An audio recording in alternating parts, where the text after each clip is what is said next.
You have to. One thing is get this. Whoever you're debating on anything, get a sense. Well, first off, get a sense of what you're debating, and by that, it's just like not this vague notion of trans or you're pro-trans or whatever. Be like, get a specific notion. Like, what is he trying to say? Is he trying to defend a point? What's the purpose? Is he trying to ask me a question? Is he trying to play 21 questions? Is he trying to argue a certain proposition? Is he trying to get me to argue a certain proposition? Like, what is the goal? Yeah, it seemed weird. At first, I think it was the 20 questions thing. I probably is the most likely because he didn't state a specific view. He just kind of anytime I answered him and said, here's the answer to that question that you're asking me. He just gave pushback on every Yeah, so answer you that I gave you him. take the initiative there. You say, listen, look, what's Right. the purpose here? Do you want to? Is there a view you want to you put forth? Is there a view you want me to defend? Is there a view? Or do you just want to poke and prod to see my views? If that's the case, it's fine. Just say that. Right. Yeah. I think that probably would have helped keep the conversation linear because I just didn't ask him like, hey, what exactly is the intention here? But he did ask me, okay, well, what do you mean by pro-trans? And I said something like, well, I think that like trans women are women by virtue. You already watched it, that they're women in virtue of what they mean by woman. Their usage is common, and that I think there was some other claim like we should call them the proper pronouns or something like that. Yeah, you gave certain examples by ostension. So not a definition, but conveying the concept. Sure, but Right. Yeah. yeah, that's all fine. But yeah, so that's one thing. The other, what else? The first thing I noticed that he said you were using a proprietary definition. Right. And you sort of even granted that. I'd have to pull up the exact. So you said you're using he said you're using woman in a proprietary sense. By woman sports, and I wasn't even clear that you were. In fact, I wasn't even clear. In fact, you clarified later that it was probably the same notion that he was using. So I'm not. Yeah, I'm not Yeah. sure. I'm not sure what he means by proprietary there. Like, if he just means you're not using the most common definition, uh, sure, okay, where does that get us? Proprietary I means mean, more. Typically means more than that. It means like a very fringe or some sort of either a personal definition or a fringe definition that's kind of in the outskirts somewhere. It's not.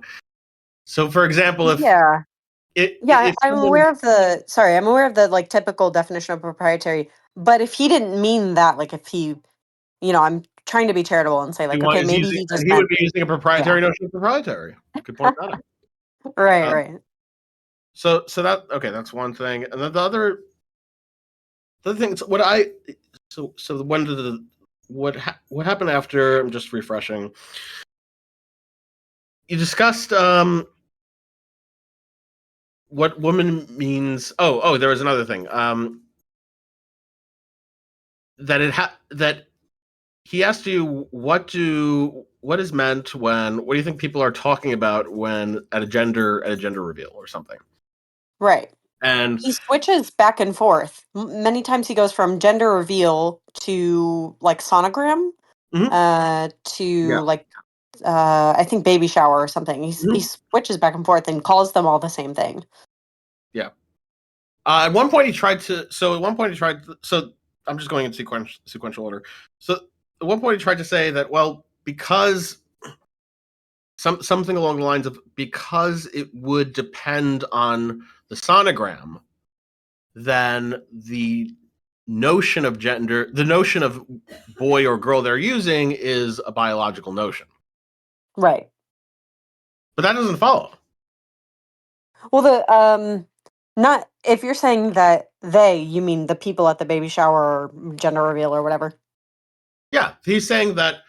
because Yeah. I it agree. would Yeah. depend on the sonogram. He's saying, well, it depends on the sonogram, right? It depends on these biological characteristics, what gender they would say it is, whether it's a boy or a girl. So that means the notion of the sense of boy or girl they're using is a biological one. Yeah, and maybe I don't want to attribute views to him that he's not kind of putting out there, but like let's say he says something like that.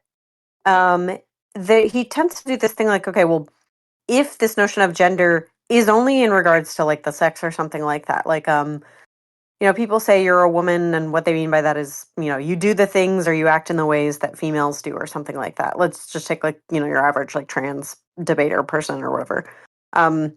If the notion is tied to something biological, then to use it in a non-biological sense is absurd or fringe or whatever.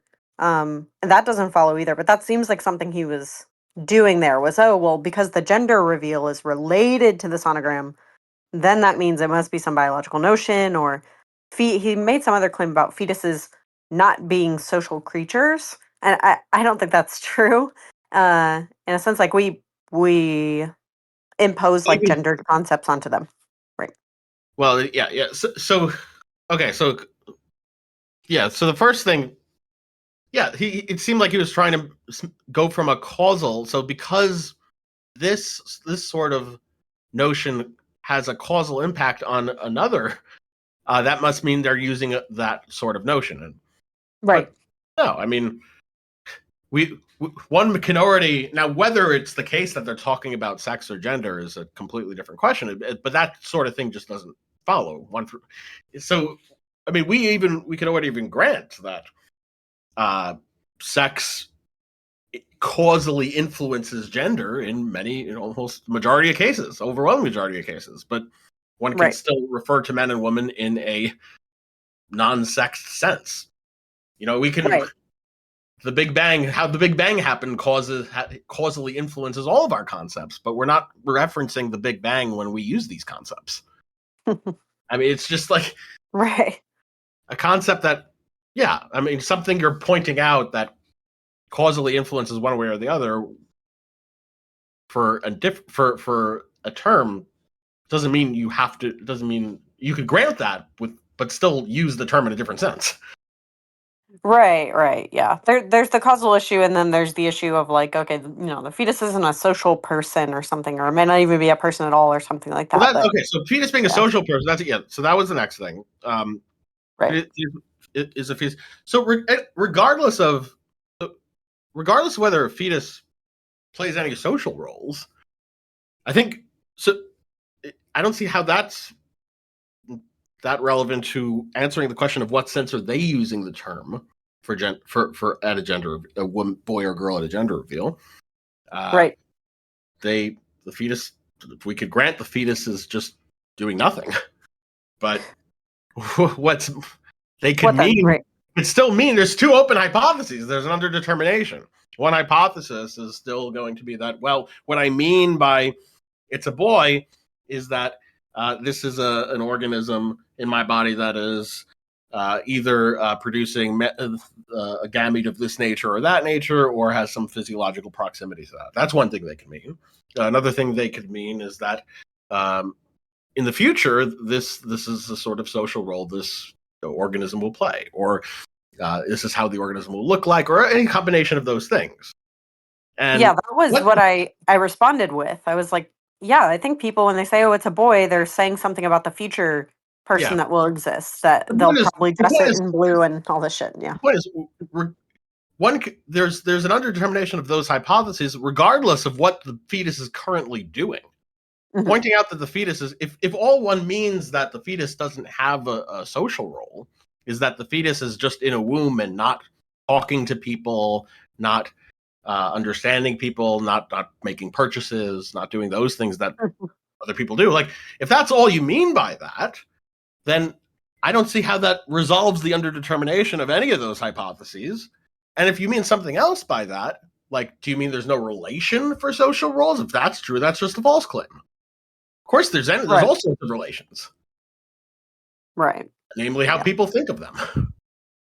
Or if you Yeah. want to say they don't think of them that way, that would just be begging the question against the view he's trying to attack. Right. Yeah. That's why I also brought up the case of dogs. I was like, look, we take pets and we give them human names that are either like male or female associated names. Um, a lot of the times we dress them in blue and pink. We put bows on them if they're female dogs, or we do all sorts of things that are gendered on like non. Well, I mean, depending on how you're using the word person, but non-humans, things like that, like things that aren't social. Like there's no, social difference between a male dog and a female dog, as far as I'm aware. But we still treat those things in like a socially designated way, as far as gender goes. Just going in order. The next thing that was pointed, I think that was made was age, right? That was the other thing that Right. was, which is interesting because they're actually biologically is a distinct are you their age is used in different ways biologically. I don't think either. He definitely Yeah. didn't. I'm not sure if you I'm not sure if you knew that. You certainly didn't raise that point during the debate, but Oh, I it's a think he funny. said that. Sorry, I think that was his point, and my response was, yeah, but there's social notions around what age is, like No. I'm getting saying legal rights. even Yeah. biologically, there are different notions of what age is. Oh, sure. Yeah. Fine with saying that. So there's temporal age, there's biologic age, and there's different notions of biological age. There's bone age. Right. There's so there's and in fact there's in pediatrics, bone age is graphed against age of chronology in a chronological sense. Right. So, in fact, you can. So, in the case to make is if there isn't a sort of very analog. There's not a strong analog of age in terms of a gendered sense. But if there were, and if there are people, for example, who perform certain procedures to get their apparent biologic age up, even if their temporal age did not increase, in the same sort of way that transgender people take certain medications or perform certain procedures to influence their biology to be more akin to the other sex, and they were to use that word old, but they really were to be biologically old in many similar ways. They would have wrinkly skin because they radiated themselves or whatever, or they would, they did all sorts of procedures to themselves that really they looked biologically and appeared upon investigation to be old, even though their temporal age was short. In that sense, it would that would make the analogy more apt. And in that sense, if they're just mean that sort of thing, then that would be a true claim. And as far as the actually thing goes, again, the actually thing, yeah, you responded like, well, I don't know what you mean by actually. That's fine. The actually, you could just say, if by actually woman you mean fill in the blank here, then yeah, they're actually women. If by actually woman you mean what you said, then they're not actually women. But yeah, that was all fine. One analogy I like. Have you probably heard it? Have you heard it's like parents and step parents, mom, stepmom? Right. Yeah. Really quickly on the age thing. Yeah. So there are a few things that I pointed to about age that are social that don't require talking about gender, because I would assume that he would have an issue with that. The other thing is that even biologically, maybe something that would have been good to point to is something like, or kind of socially tangent would be like, oh, you're acting like a child. Or even if we said the phrase, you are a child, if someone was acting immature or something like that, or not how people their age typically act. Like, you would say, it's not weird for me to go, you're being a child right now, or be an adult, grow grow up. They're not telling you to It's a increase different your age. sense of the word. Yeah, Yeah. right. And he doesn't. I'm sure he wouldn't have a problem with that. Or I gave him the case with clothes. I was like, look, if I go thrifting and my friends make fun of me and they go, oh, you're wearing grandma clothes, or you're such an unk right now. Like, they're not calling me, a 40-year-old man. They're not calling me, your grams. They're saying something about what I'm doing socially. Yeah. But anyways, yeah. With the step parent thing, I have heard that and used that before. Yeah. Yes. I want to get to that, but one thing that happened. You made an analogy at one point about like different subsets of women like Right. black woman, tall woman, and then trans woman as a way of. But I think that was in the context of disambiguating like two different notions of woman, like the notion of woman insofar as it's an adult human female versus a notion of versus some other notion of woman. Right, because he asked, well, why don't you just use a new word? Why do you have? Well, he kind of slipped this question in, and I don't feel like he fully let me respond to it. But the question was something like, why don't they just use a different word because it's causing confusion? And I said, I wanted to respond something like, well, it's not causing sufficient confusion such that, like, it would be more utility to not call them women and to call them something else. And he brought up the point about, like, oh, well, what if we called them like schmumen, like we called, like, cis women schmumens or something like that in some alternate world. And that's interesting because he's just saying what we're doing in this world. We do have designators now, but we still call them, the same What was the general thing. point about what was the point about the black woman and the tall woman? He said something about, like, it's not something about you need to disambiguate because it's confusing. And I said, yeah, well, we do already do that. Trans women's a way we Right, disambiguate right, that's from right. cis That was women. yes. Right, black and white and tall and Yes, short. Yeah. yes. I think you made an error there. I don't think that works. So the the disambiguation, one can certainly disambiguate different types of woman in terms of saying black woman or white woman or tall woman.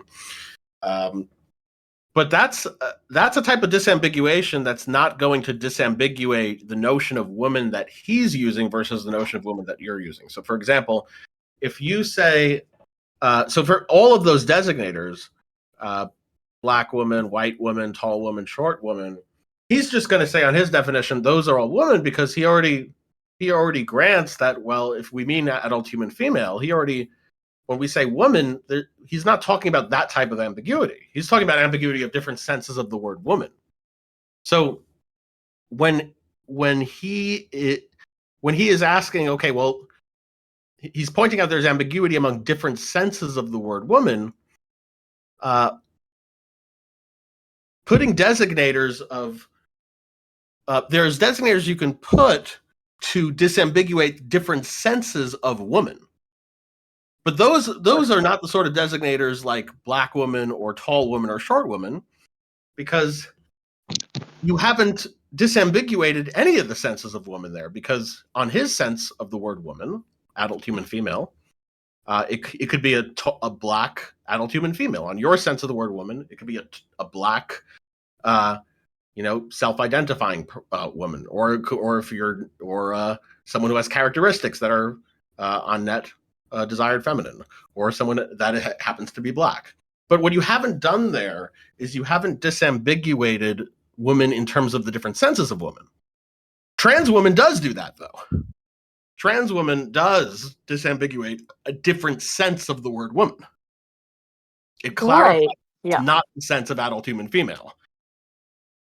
Right. Yeah. That's what I was trying to get across, but I probably I think the problem is that the the point of disambiguation still holds because you're still disambiguating, what kind of woman or something like that. You're not saying more about, well, you're disambiguating between the kind of person, maybe. Let me put it that way, not the kind of Disambiguate woman. characteristics but those, so you can Right. always disambiguate characteristics of different entities.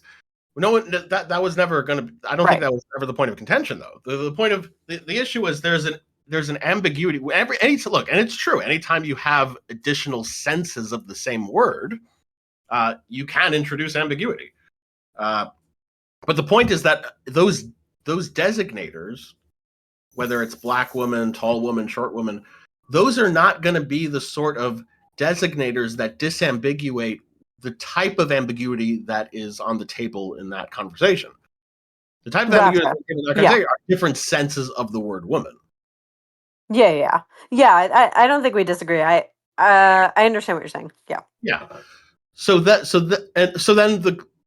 there is a question. Then the question is, okay, well, you've granted. He would say something. Okay, well, now that you've granted that there's additional ambiguity, why do this? Why is there a point of it? And I think the answer is pretty obvious, though. The answer is the same reason that people use terms like a designator step parent, and they Right, say step exactly. parents are parents. It's fucking obvious. People's feelings are going to be hurt, or something like that. There's Right. a utility concern, and say, okay, well, we have utility concerns against it. Okay, there are other people who have utility concerns for it. Figure it out, just like any other utility battle in the world. But if you're asking why do it, it's very obvious why do it. It's like, yes, same reason we consider same reason there are people who say that step parents are parents. They do have a designator, and just like, again, tall parent, short parent, but that doesn't clarify different senses of parent. They have a designator to clarify the different sense of parent, a step parent, meaning a not biological parent. Right. So, Yeah. No, I agree. Yeah. yeah. So that's the normative force. The normative force is just very simple. It's just, there's people want to be treated a certain way. They want to be spoken with a certain. That's all. There's concern. Now, there are other things that were said, like, okay, they say these arguments like trans women are women, therefore women's sports. Like, I think women's sports, by the way, is very, very heavily. It's a word that is, in that sense, women means adult human female, or non or actually also non-adult. Well, because they don't have girls sports, so just female sports really is what it means. Yeah, there were cases like that. You could take something like, and here's a way, maybe you might say, well, there's not female gymnast uniforms or whatever. There's women's gymnast uniforms. Like you wouldn't say like that's not meant for a male or something. You would just say like, oh, it's generally like the type of, I don't know what they're leotards. What the fuck do the gymnasts wear? I don't know, but you would say, well, that's like That's that's like a fine. woman's Yeah, thing, yeah. right? Yeah. Yeah. So So he wants to make the claim further though that because it's used in a biological sense, mostly I'll take that mostly in sports, that there's no social distinguisher there, and that's just wrong. No, so that's quick is yeah. asking me to see if it can be let in. Sure, you can be let him. I don't. Is Wait, is he he in banned the from the server? server or something? Oh no, I, this server's not accepting new people. That's an yeah, I guess Isaac question. That's a question for Isaac. Isaac. Yeah, I don't. Okay, is he here? Isaac. He's typing. We'll have it fixed eventually. Okay. Anyway, where were we? Oh yes. So yeah, I mean, there are going to be people who will these points about, well, other people say this, well, trans other people, like, yeah, there's going to be people who have all sorts of different. Oh, Isaac's asking for his tag. Oh, I don't know it. Um. Oh, he's already. Is he in here? I was probably just not verified. Yeah, I don't Just have. put Brown Fox. I don't know. Do you need the number? Yeah, I don't have much interest in talking to him. I feel like the conversation was pretty dishonest, and I mean, if you want to talk to him to ask him about things he said, that's fine. I just don't have super strong Yeah, interest in doing and that. the other thing, okay, just where were we? There was a. Where did we pick off? Where were we last? I just want to make sure I covered everything. The claims about divorcing the claim about if Oh something is yeah. So biological, right? look again, like women's sports can refer to female sports, while women's outfits in women's sports can refer to something other than females' outfits. Like, it doesn't have to. Right.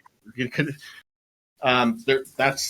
you can have the, yes, just because you can use a semantic that of women's sports doesn't mean you have to, like, again, just it's like you can say that someone is a step parent, Right. and you can talk about, or you could say someone's a step parent, and you can you're using parent in a. Actually, let's do the biological. You can say you can say a biological parent, and then you can use like Father Sunday or like Mother's Day or Father's Day in a social sense. Like, just because you use one category like that, the fact that something is associated with that doesn't mean you have to also refer to that in the same sort of notion. But anyway, Right. yeah. Yeah, Isaac brought this point up earlier, and this was something I wanted to kind of touch on. It seems like maybe you have the empirics on, but he just said in Gen Chat, make sure to also talk about the empirical data, read which term usage is preferred by most people. Or more people, sorry. Yeah. Yeah, there are several different. I actually have this in my server. I have several different polling data in my server. So it depends where you. It depends who you poll. If you do the West broadly, the West broadly is going to say that the majority is probably going to say that whether someone's a man or woman is not going to be contingent on the sex they were born as. It's not going to be like defined by the sex they were born as. Americans will. The majority of Americans will. There's Pew Research data on this. Majority of Americans will say that it is the sex they're born as. But a substantial minority don't. It's, I think, what is it, like 30? It's around 30%, 30 to 35%, 37. I forget what the number is these days.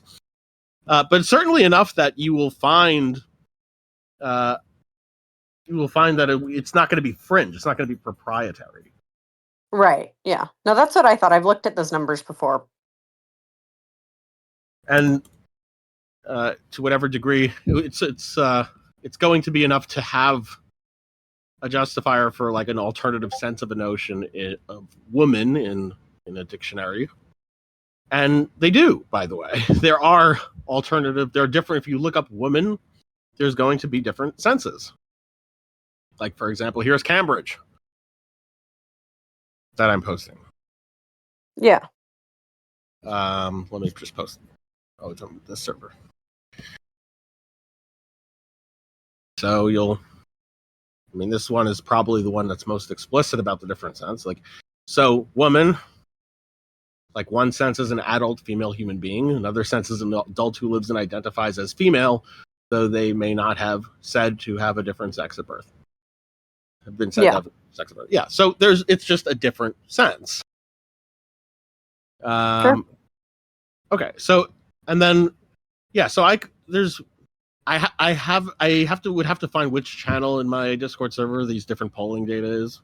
But it's certainly not the case. Like in terms empirically, it's certainly not the case that the word woman is univocally used.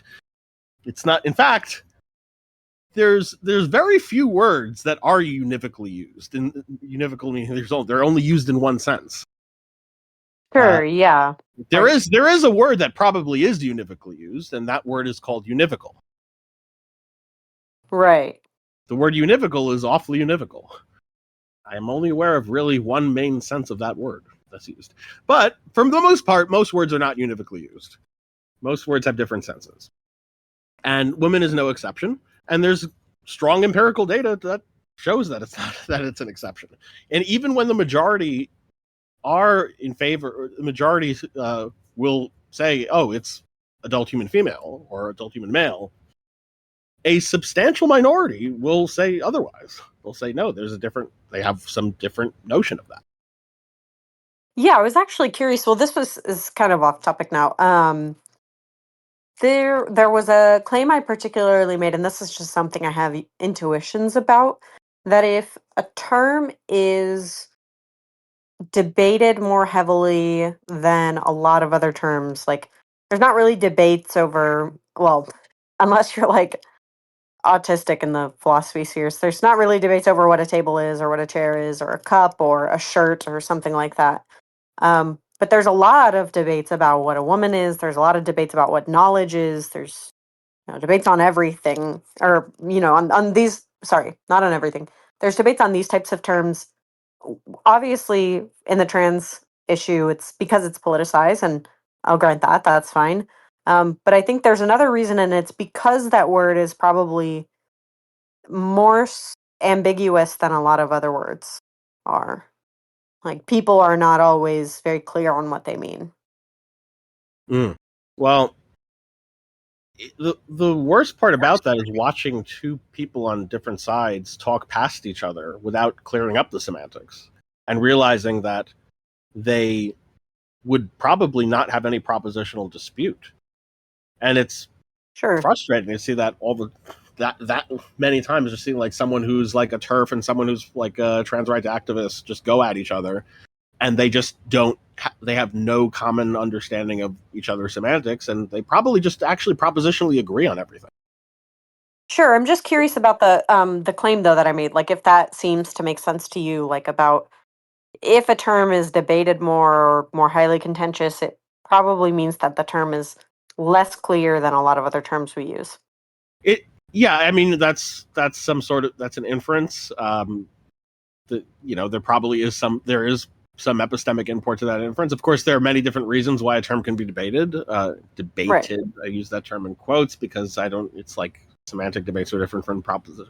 But anyway, contention over a term can be just purely for political reasons, even if it's crystal clear what the term means to each individual, to different parties. I don't think that's what's happening here. I think both are at play. I think there's just a lot of political contention. Yeah. I think there's a lot of political contention. I think that's a main driver. I think but I also do think it's very clear that a lot of people don't have a common understanding, especially the two when they're coming at each other. And I think a lot of the emotions and heat involved in this gets people to just say silly things about it. It's just on both sides. They say like, oh, you say trans women aren't women. Well, that's false. Trans women are women. It's like, wait, like, no, you probably, on their terms, you probably agree trans women are not women. And on your terms, they'll probably agree trans women are women. Just clear up the semantics. Right. This message in Gen Chat, I need to purchase a chair, does generally cause a follow-up as to what kind / more context. I need a chair is usually surrounded by enough context. That's not a dispute over what the word means. That's a dispute over the kind of thing you need. Kind of like when we were differentiating So between... if you had, right. So if there was what's That's like the black versus white woman versus trans versus... Yeah, that's exactly there what were different senses of chair. You were talking. So what would be a good I'm just trying to think of a good if someone were to say, for example, I need to purchase some coin. Oh, so like I have like gold coins, do you want silver coins? And then they were like, no, I mean Bitcoin. Right? That would be the sort of thing. Like there's a different sense of the word coin. Oh, it's not like a physical currency. It's not like this circular shaped metallic thing. No, it's like this digital thing. It's like it's a different sense of the term coin. You also have something like people will say like, I need a cup, or I need a cup of, I need a cup of milk or something like that. Well, cup can mean like the physical unit of measurement, but cup can also just mean you're a weird person who drinks like a container. Right. Right. Yes. Yeah, another different sense. So long as it's clear that, and again, like I think the most apt analogy here is parents. Right. Because it's not a claim that a step parent is a biological parent, but it's just an acknowledgement that for normative reasons, we see step parents as parents in the sense of fulfilling a social role. Right. Yeah. Avi, just with the data thing, wasn't there some polling data you had about that you would bring up in the context of utility? I mentioned that. Yeah. Yes. Yeah. In the context of utility. The context of utility is just there's a substantial enough of people using that in a different sense that it pays to know the different senses, and not to just say, oh, well, even if it's 30-40% or whatever of people using it a different notion, that would incur a utility cost to just abandon that notion. Imagine if we did that for every word to the point of univocality. It's just like, oh, well, here's a word. We use this word 60% of the time in sense A. We use it 40% of the time in sense B. So therefore, we just need to clear up and avoid confusion, we need to make it so that the 40% just abandon their sense and just use a different word. For real. That's retarded. Sorry, that's ridiculous. Like you wouldn't do this for any other word. You would just understand that there are different senses and try to be clear about that. Sure. And clarity can come from situational context, or it can come from designators. It doesn't have to be a designator. It could be situational context as well. Okay, so it wasn't data showing that the pro-trans usage was more common or more favored. In some context, it is more common. In like the West broadly, it is more common. But the point is that even in contexts where it's not more common, like in the United States specifically, it's not more common than the West broadly. It still would be a utility cost to take the strategy of having the minority just abandon their term usage and come up with another word. Yeah, I take your point, but just what is that data that shows that in the West it's the more common usage, the pro-trans one? Yeah, that's in my study archive server. I have to dig that. It's in let's see. Maybe someone can find and yeah. Let's see. Rare though. Wait, hold on. I just know that data is wanted by one or two people, so I figured I would make sure. Sure. Yeah. I know. I will search for that. I do remember this specifically. I remember specifically posting it. 1 second. Let me check.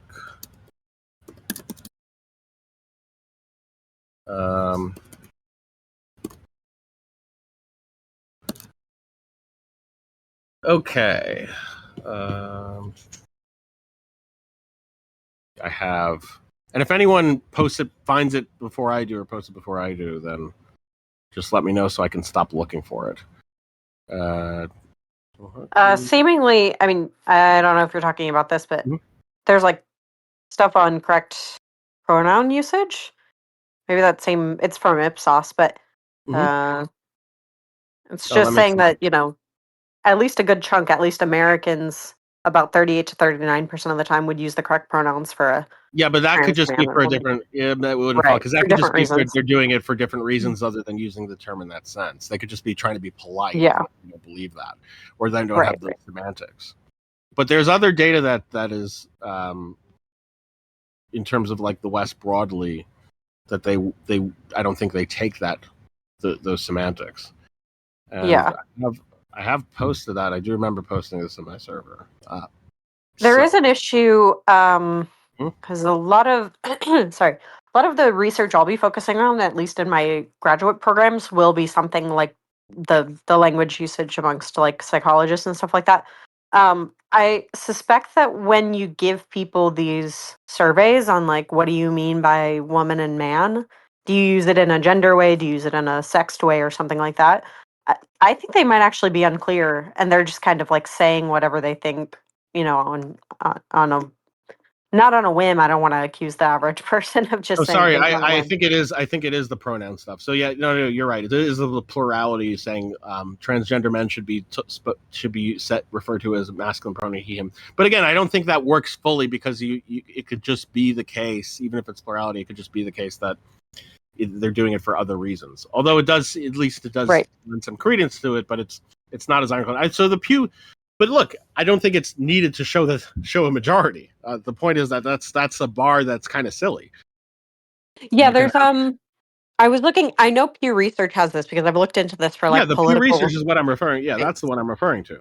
Oh, I gotcha. Yeah, that there's directly asked the question whether someone is a man or a woman.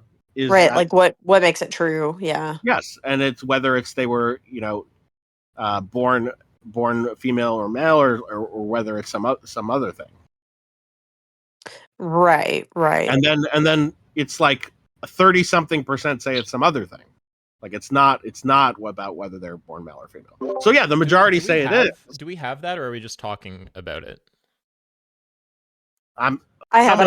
This is like the most cited I'm looking at it right now. Can we post that? Because I know that data is wanted, so it'd be good if we could get that in general. Yeah.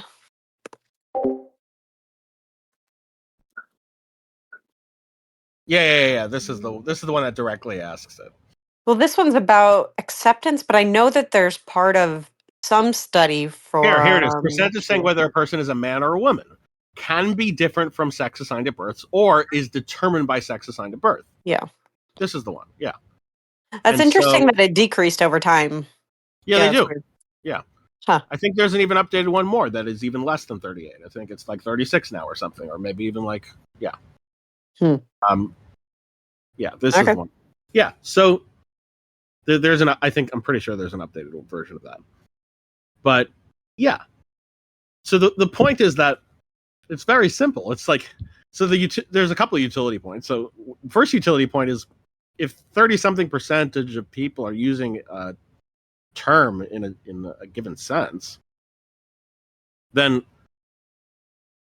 we don't treat that term usage as saying, well, because it's the minority, you must abandon that term usage. You're causing confusion. You're causing it's ambiguous. Don't use a designator. Don't rely on context. Like, just you have to abandon that sense of the term. Use a different term. We don't do that for any other words. There's no word we do that for. Wait, I'm confused before you continue with the utility points. How is this saying that more people have the pro-trans understanding? No, it's not. It's not. Oh, okay. So to be clear, we don't have data that shows that in the West more people prefer a pro. No, that's per pronouns. That's pronouns. Okay, and what is that data? It's here. I'll post it. I think it's just something like It's most people will just call them the right I'll pronouns. post it because Isaac will not let this go until I actually post it. It's not gonna. One moment.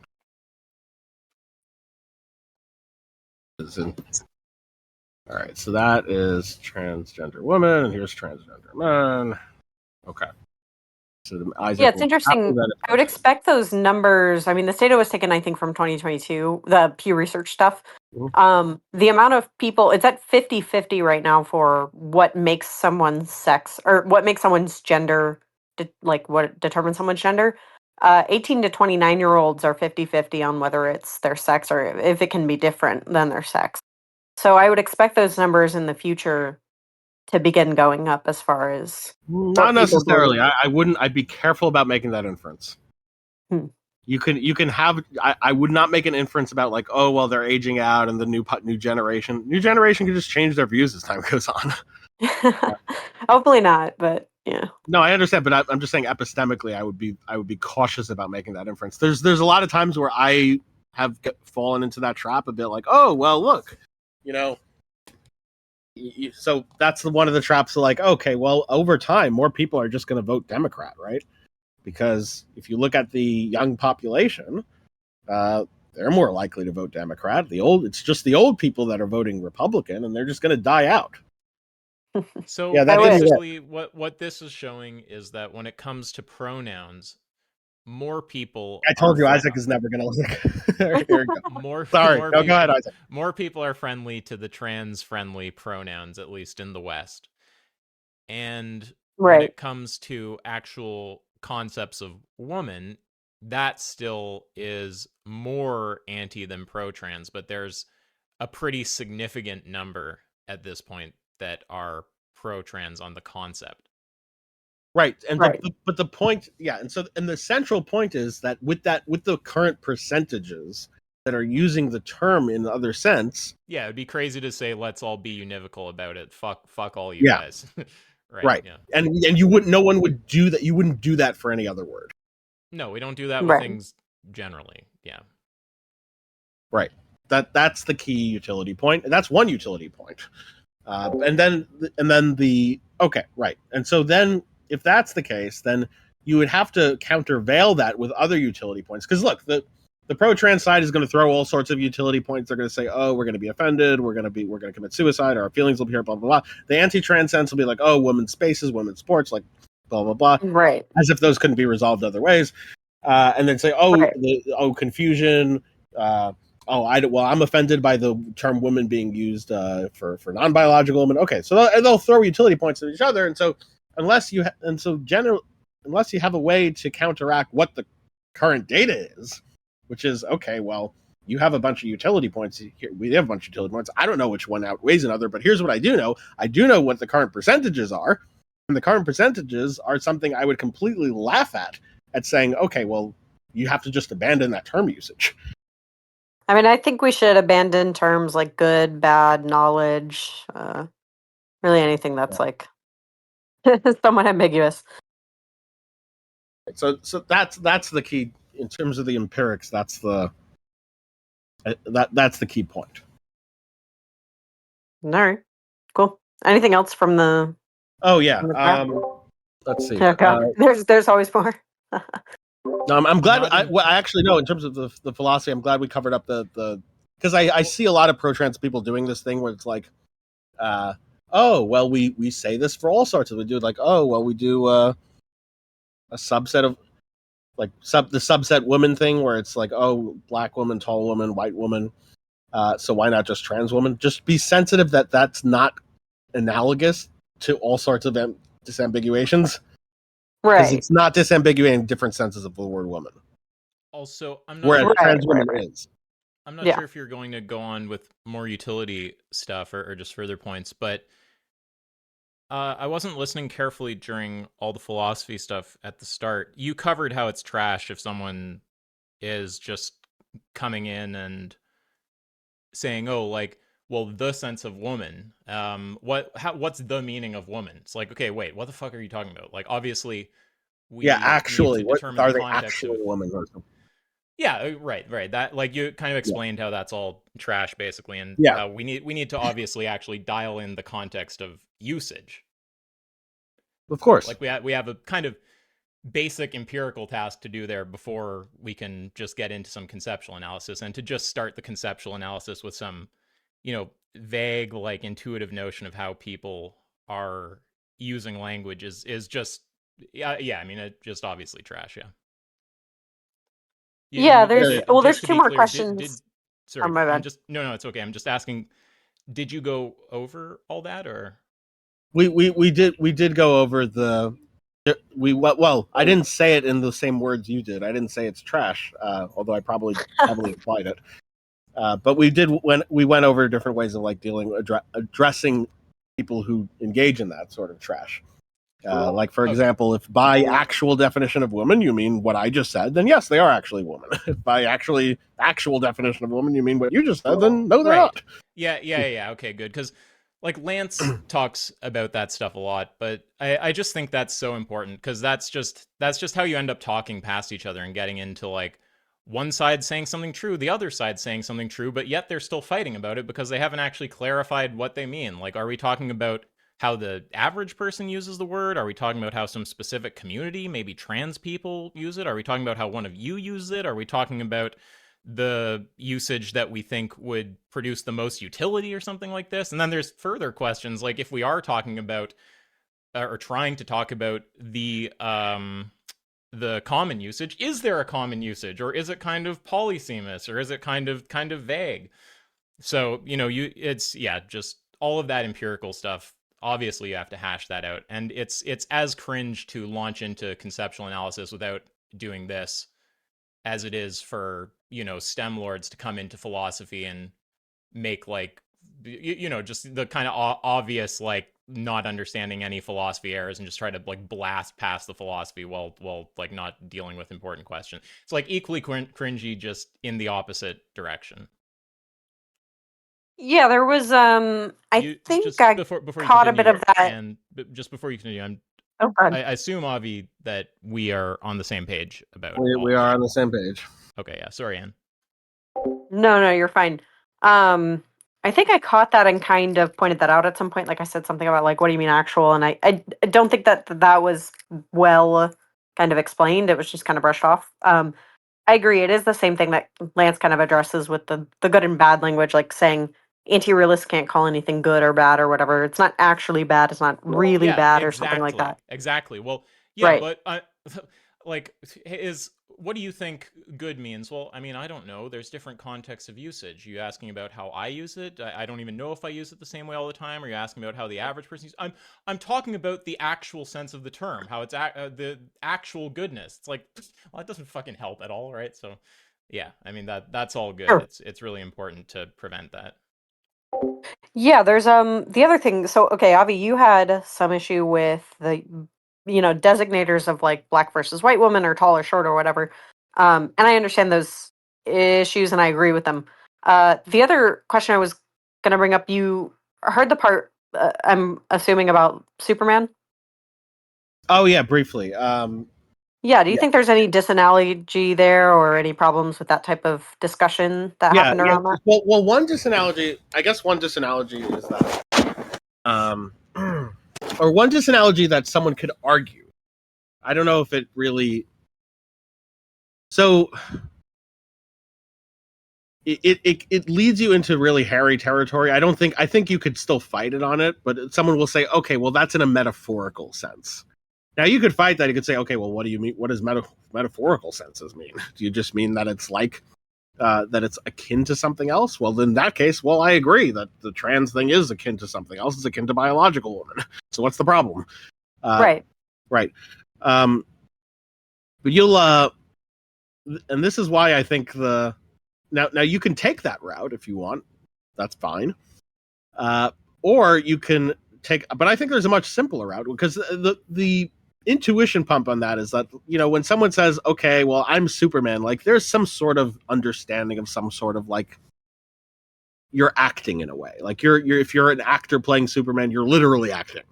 If you're a kid saying I'm Superman, you're daydreaming or like you're playing. But trans people say they're women. They're not doing any of those things. They're referring to this in a very meaningful way, and they're not doing it in a way that they're acting it. They're not. They really believe that this is not an act. This is not a playtime. This is I am a woman. Right. And that's why I think the best analogy really is parents. Like just Yeah. step parents. Like you're not acting, you're parenting. You really are parenting. You're not just playing a parent on a show. You are not pretending you're a parent. It's not playtime parent. You really are taking care of a child. But you are not the biological parent, but you are a parent. Right. And so Sure. people don't think like, and no one is going to say that no one will say, very few, or at least very few people will say, well, step parents are just parents in a metaphorical sense. They just mean they're Right. metaphorical parents. Like, no.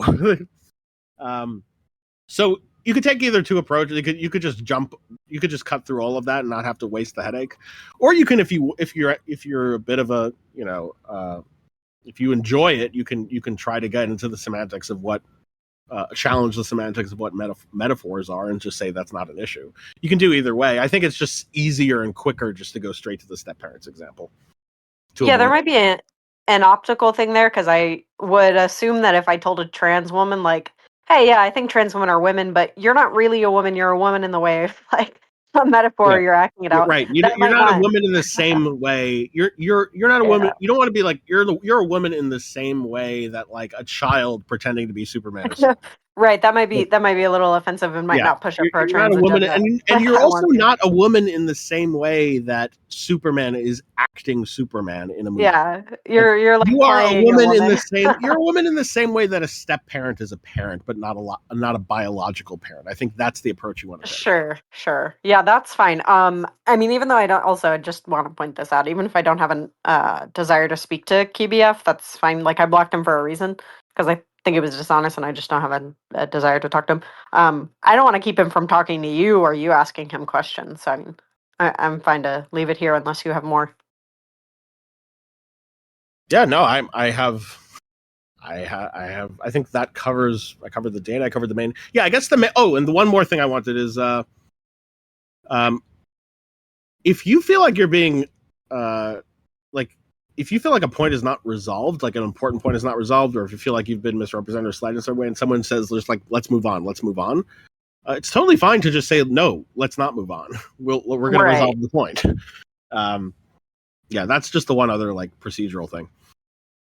Yeah, I felt it was kind of dishonest, and I understand why people get defensive when people call them dishonest. I get it. If somebody called me like a lying piece of shit, I'd probably be like, "Whoa, man, calm down." Like, that happened after. Like this was happening before the accusation of dishonesty. Right. Yeah. Because It's a separate point. So in terms of, I wasn't making a point about you calling other people dishonest. That's a different. Gotcha. That was a different thing. The point I'm making is just a procedural thing in terms of if you don't. So if you're trying to get clarity of someone else, if you don't understand what they're saying, if you feel they haven't addressed something you said, or if you feel like they're just you've been misrepresented a certain way, and someone just says, okay, let's just move on, and that's an important point. You are not forced to move on. You can simply say, no, I think this is an important point of contention, and you are just not responding to what I'm saying. You're not answering the question, blah blah blah. Let's not move on until that's resolved. Like, sorry, I'm gonna go right back. It's okay for you to do that. Yeah. That's understood. But sure, I'm fine with letting you guys chat. I mean, if you want to. Yeah, I don't think I have anything else in terms of debate feedback. I think those were just the main points that I wanted to hit on. Sorry, I think everything else was already covered. Yeah, just to be clear, I was just listening a little bit. What did you actually disagree with me about? I'm not clear what you actually disagree with. I don't really, to be honest with you, I don't really know what you were trying to argue for, so I'm not really sure what. I disagree with you about your mic volume. Can we get that turned up? How about this? Is it better? Much better, thank you. Yeah, sorry. Yeah, okay. So I mean, there are certain to be perfectly honest with you, there are certain things it seemed like you were trying to say, and if under certain interpretations, I'd have just some disagreements. But to be honest, it seemed like the whole thing was riffing so much that I'm not even sure you took a stance on any proposition and you in a clear way and defended it. So if you want to do that now, you can. But and this was the biggest issue with the debate. The biggest issue with the debate was there didn't seem to be. I didn't know what the purpose was. I didn't know if you were there to play 21 questions. I didn't know if you were there to get a sense of her view and just ask her questions. I didn't know if you were there to present a proposition and defend it. I don't know if you were there to have her present a proposition and defend it. Yeah. So I don't know if I disagree with you on anything strongly. Yeah, maybe we don't. I actually have a suspicion we might not. Yeah, just to be clear though, yeah, there wasn't like a debate topic, right? It's just on the background of what other thing he was written pro-trans, right? So I was just trying to get clear. That was probably the first part, was just trying to get clear a position she has that I disagree with, so we could have a substantive conversation. So I might agree with you that a big part of it was just waffling around, because I was just trying to figure out like where we actually disagree. And there were certain points where I gave up because it got into certain empirical disputes that I didn't want to get into, right? So she seemed to disagree with me about some what I consider to be basic empirical facts, and I was just like, okay, let's move on. So what's basic empirical facts, and how does that is distinct from non-basic empirical facts? Just like what I would consider common knowledge. So like things. Okay, like, so you're saying it was a situation where you were under the impression that something was of the sort of thing where you may not have data for it, but you were under the impression that the truth of that empirical proposition was something of the sort where the average person would have enough domain knowledge where it's like some sort of standardly accepted thing that almost everyone would agree on. Sure, yeah, and I give you like that's kind of the initial debate where I bring up women's sports and things like that, right? You found that your interlocutor did not share that view. That right. Your interlocutor had Mm-hmm. Yeah. So those things happen sometimes, and in that case, the only way it's fair to that, but there really is. It's hard to. It is challenging to resolve that without data when it comes to that. When you're squarely in it, and so it's fair to bring up data at that point. I'm not saying it's not fair. I'm explaining my point, which is if I don't want to do that in the moment, then it's fair for me to move on, right? Because I'll give you the example, right? So it was the sports thing. I was making a claim that a lot of people who are pro-trans make arguments like, a trans woman is a woman, therefore she should be able to play women's sports, right? This is a common argument the pro-trans side makes, right? And she didn't want to grant that, right? or she said she needed data or something. So at that point, that's what I said to her. I said, okay, fine, let's move on, right? Let me find. I kept trying to find a point where where we didn't have to go to data, where we had some kind of common basic. It's fine to. So the way I would go about that, and by the way, just for whatever it's worth, I don't know what subset that is. I think most arguments for trans women playing women's sports are not the sort of arguments that trans women are women, therefore they should play women's sports. I would be surprised if there was data showing that is like a very common one. And maybe it's like a one that you've seen commonly, but there may be a selection, but I don't know. I think most of the ones that I've been exposed to, at least, I actually saw a hilarious one recently. I was watching one of Andrew Wilson talking on Piers Morgan, so I know immediately the trash tier level 0 people obviously will be on something like that. But that literally was actually the point that I heard made, if I recall correctly. Okay. Well, maybe I'm just too saying this. She was saying this in the context of biting the bullet on someone asking the classic, like, if some giant jack dude just identifies as a woman tomorrow, and she's just like, yes, she's a woman, so she can compete. Yeah. So I don't know how common that is, but there are crazy people who say that. Yeah. No. There may be subsets. Maybe I'm just divorced from that subset, and I'm just. That's fine. Yeah. I'm happy. Wait. Just let me finish. The majority of the arguments I seem to hear are just actually like empirical, like, oh, well, if you look at trans women followed over this amount of time on this amount of therapy, then if you compare this amount of strength, it's sort of like within the negligible domain for this specific sport. So they, those are the sort of cases that are made. Now, I think there's a very simple explanation to why some people might make the argument they do. If they're making an argument, well, trans women are women, therefore they should play women's sports. I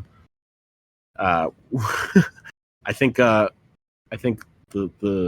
a number of different explanations. One possible explanation is they're retarded, and so that's one explanation. It's just you're getting trashed here from you're a trash subset. So I don't know if it's because they're viewing they haven't just thought out their semantics. I don't know what they're. If I were to engage in a semantic analysis on what they're meaning by all those terms, I don't know if I would end up anywhere.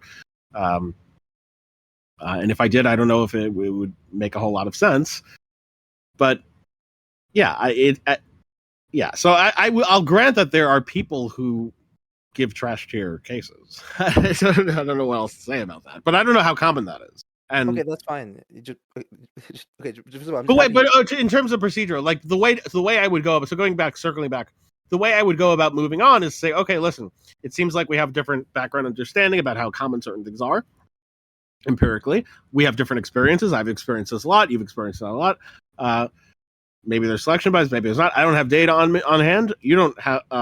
Presumably, you don't have data. Maybe you do have data on hand. Then I'd be open to looking at it at time bearing, and you could present it, or you can try to convince me with the data. I'd have to look at it over, of course, and do my own looking. But to the degree that we are at a stalemate, just acknowledge you're at a stalemate. Just say like, okay, well, I don't have the wherewithal to convince you. You don't have the wherewithal to convince me, or maybe you think you do, and then we can go into that. But at the very minimum, I don't have the wherewithal to convince you at this point. So I at least grant that you don't have the case to make there empirically, and then say, okay, but I'm open to having the case made against me. I'm open to making the case at some point in the future, or maybe I'm not. But just acknowledge where things stand at that point, and then move on, and then say, okay, well, then we can move on if there's nothing further. That's fine. I mean, I can grant that maybe I could have explicated why I'm moving on better. I mean, that's fine. I'm just explaining to you why I did what I did, right? It seems like you're agreeing with me, but first of all, I appreciate, ask yourself for admitting it. He's heard this, right? This is a view that's heard, so I'm not crazy, right? I'm not just completely making stuff up, right? No, I think you were crazy. I didn't think you were crazy. No, it's fine. You are like 20% of Avi's volume again, though. You need to stay close to your mic. Yeah, I apologize. Just to be clear, it's okay. You're just very nice and loud and clear when you're close to the mic. So yeah, just try to. By the way, Isaac has the same exact problem, so don't take it personally. No, it's all good. Thank you, guys. I do. And for the record, the solution is to buy a fucking lav mic, because I'm incapable of doing it. It's just I can't make myself do it. I will just lean back in my chair and forget, unless I'm doing programming or something. So yeah, lav mic. Okay, yeah. But I was just saying, that was my position. Okay, maybe I can grant what you said, that I could have, before I moved to the next topic, I could have like done a little recap and explained why I'm moving on. I could have been like, look, it seems like Well, it's not to explain why you're moving on. It's to grant your interlocutor that you are at a standstill. It's to grant them that, because sometimes when you just say, okay, let's move on, you don't want to give the impression that you're just trying to get out of something, when instead of granting that you're at a place where you can't further defend your view. yeah, that's fine. Like I said, and I'm right here on the spot. I'll grant it. Like I said, in the moment, I thought it was kind of obvious. Maybe that was my mistake, but it's fine. That's why I didn't. That's why I just moved on, because it seemed obvious that there's a standstill. Because she said, "Give me data," and I'm like, obviously, I don't have data, right? I thought this was common knowledge. That's why I went to, like I said, the second one. I thought, after I went to the sports, I went to the dating, which I thought was even, this argument is much more common in my opinion. But again, maybe you have a different experience. But that one I thought it was really, really common. And I do have, and I didn't bring this up in the debate, but I do have a real life scenario where we just talk. Just run me through what the argument is that you of this thing in dating. Yeah, so it's Yeah. like, let's say I claim to be a heterosexual. People will say, well, then you should date. If I don't want to date a trans person, right? Then I'm like transphobic, because trans women are women. A heterosexual means you're into women, so I should be into trans women, right? Something like that. That's Yeah, so it really just depends on what you mean by heterosexual. So again, semantic analysis. That's my point. Yeah, no, I agree with you, right? But Depends what you mean. So heterosexual. The key word is going to also not just be on women. It's going to be on women and heterosexual. No, I agree. But just to be clear, though, and I'll give you an Well, there's actual. a sense in what they're saying, that they're saying something true. There is a I sense. agree. Yeah. I totally agree with you. My whole point is, yes, we call this a verbal dispute, right? It just depends on what you mean by the term. My whole point is, I think that whenever I'm a man and I say if I say I'm straight and I don't date trans women, it's clear that from context of, I'm not using that definition. I'm using the biological definition, right? So, but that's my first point. My second point would be, I'll give you a real life case, right, where people disambiguated the semantics, right? So they actually did exactly what you're talking about. They used a different word to explicitly make it clear they're excluding trans people. So the people came up with something called super straight, right? Do you remember that? I do remember that. So but the leftists and trans people got upset by this, right? So for example, if you said super straight on like Reddit or something, you would get banned, right? Just an example of what I'm talking about. So this is a specific case where people did exactly what you're saying, right? There's this verbal ambiguity, right? And people disambiguated, right? They're explicitly making it clear you're excluding trans people, right? And in that case, those trans people got upset, right? And that's precisely the kind of stuff I'm saying is crazy. But go ahead. Yeah. I'm not going to really have a dispute that there's crazy trans people who would advocate for crazy things. But I just want to be clear. I want to see if you have a disagreement. So when they say, so your notion, so I understand your notion of women in the dating sense as an adult human female. What's your notion of heterosexual? Is it on the gender or the sex? My suspicion is that most people mean biology, but and here's the important point. Even if I granted it's more ambiguous, right? But when the person himself clarifies and he says that he's excluding trans people, before we get into most people, I just want to see if you would disagree with them, right? When they say, okay, well, you're transphobic, not in the sense that you may hate trans people, but in the sense that you are attracted to women, but there's something about trans women that you are not attracted to. I wouldn't really use the word transphobic for that, but when you say heterosexual, on your use of that, do you mean attracted to someone of the only attracted to someone of the female sex?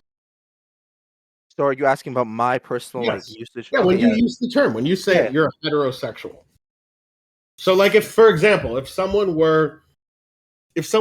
looked like a female in every way, they had like the perfect surgeries, they had like full manipulation of everything, they were indistinguishable from a female in every which way except they were trans, and they had these XY chromosomes, and then their initial physiology was had more proximity to producing small gametes rather than large gametes. but now they have had such extensive modification that other than those facts about them, it's indistinguishable. Would you be attracted to them? Yeah, so yeah, I would, like I said, my usage would probably align more with the biology one. Yeah, that's So you're probably- wait. So just to wait. So but just to be wait. So just to be clear, you're saying you wouldn't be attracted. So then you would not be attracted to them. yeah. If I was a heterosexual, right? If I was a heterosexual, right? This is the claim, right? If I was a heterosexual, right? Then I believe that if I use that term, yeah, I think the word people would use, it seems like there's another word for it. It's like pansexual, right? That's the word they would- Wait. Hold on. So you're saying on your usage of the term heterosexual, if someone is indistinguishable from a female, could be the most beautiful female in the world, in every which way, except certain facts about that person's life, meaning at some point in the past, they had a physiologic proximity of producing small gametes, and they have like XY chromosomes. A heterosexual, if someone is attracted to such a person, they're not heterosexual. If they're a male. Yeah, so I might grant that case is a little bit more ambiguous, but I'm just trying to understand where this is going. Well, I'm just trying to figure out what you're, because the relevance here is I'm trying to figure out if you even disagree with them when in the example you gave. So that's why I'm asking you what your notion of heterosexual is. But I'm not asking. I'm not asking if there's ambiguity. I'm just asking you on your notion of heterosexual, the notion that you've just used. no, I know, and I'm explaining that, right? Just like I'm saying that right, I might have their concepts are vague, right? So You wouldn't. You can say so. Just to be clear, in the example I gave you, is the answer you don't know if someone is heterosexual or not a heterosexual if they're attracted to that person? yeah, I would say it's something given the concepts I have. It would be a case much closer to, yeah, I would say I'm leaning more towards I don't know. I would say I don't know, but I lean towards more that they're not heterosexual. But yeah. Okay. So and are you saying that is the standard? Like that's like a standard notion? That's what you think that's what most people mean? Do you think that's what most people in the West mean? Or you're not making empirical claim, you're just clarifying your personal usage? Well, right now we were just talking about my personal usage, yeah. Okay. But I do Yeah, think, no, I'm just getting clarity. okay, but let's be clear. And then now on the common usage, I'm making the weak claim. I'm not making a claim about general common usage. I do think I'm making the claim that sometimes people do mean something like biology when they say heterosexual, right? There's clearly are people who do use it that way, right? No, I understand. I do understand that. I think people say that, or at least say that. I think that biology relates to it. I will just tell you, I don't think most people have a notion of heterosexual where if someone were to be attracted to someone in the example I gave, that they would say, "Oh, you're not a heterosexual anymore." I don't think they have that notion of heterosexual, whatever notion they have. Yeah, that's fine. But just to be clear, the case you're talking you can about, use that if you want to use it in that way. That's fine. And so then I'm not even saying that. But just to be clear, I'm not even saying. Look, the case you're giving, right, is most trans people you agree do not match the case you're talking about, right? Yes, I know, but the purpose of me giving that example is not to make any case about most trans people. It's just to tease out what your notion is. Because, for example, if the relevance here is they're saying that you are straight. You're saying you're straight. You're heterosexual, but you have something against trans people because it's not your sexual orientation that's the issue, because they are women. So they're saying there's just something about this type of woman that you don't like. The same way so they're saying it's like, well, it's the same sort of thing as if you didn't like black women, or if you didn't like white women, or if you didn't like tall women. It's like you're tall phobic, or you're phobic against this specific type of woman, which presumably would cover all of those women. So whether it's rare or not isn't the point. What they would try to say is that, okay, well, it's not your sexual orientation, and there's got to be at least one trans woman who would fit the mold for this sort of thing. Now, you can reply and say, okay, well, no, it's just like we're using different notions of the word heterosexual, or we're using different notions of the word woman. that's one way of replying. I was trying to figure out which way it is. Now, I suspect that if upon disambiguation, I suspect that most of these cases you probably wouldn't even disagree with them. I suspect that if you were to clear up the semantics of what you're using as the word woman and what you're using as a notion of heterosexual, there wouldn't be much disagreement.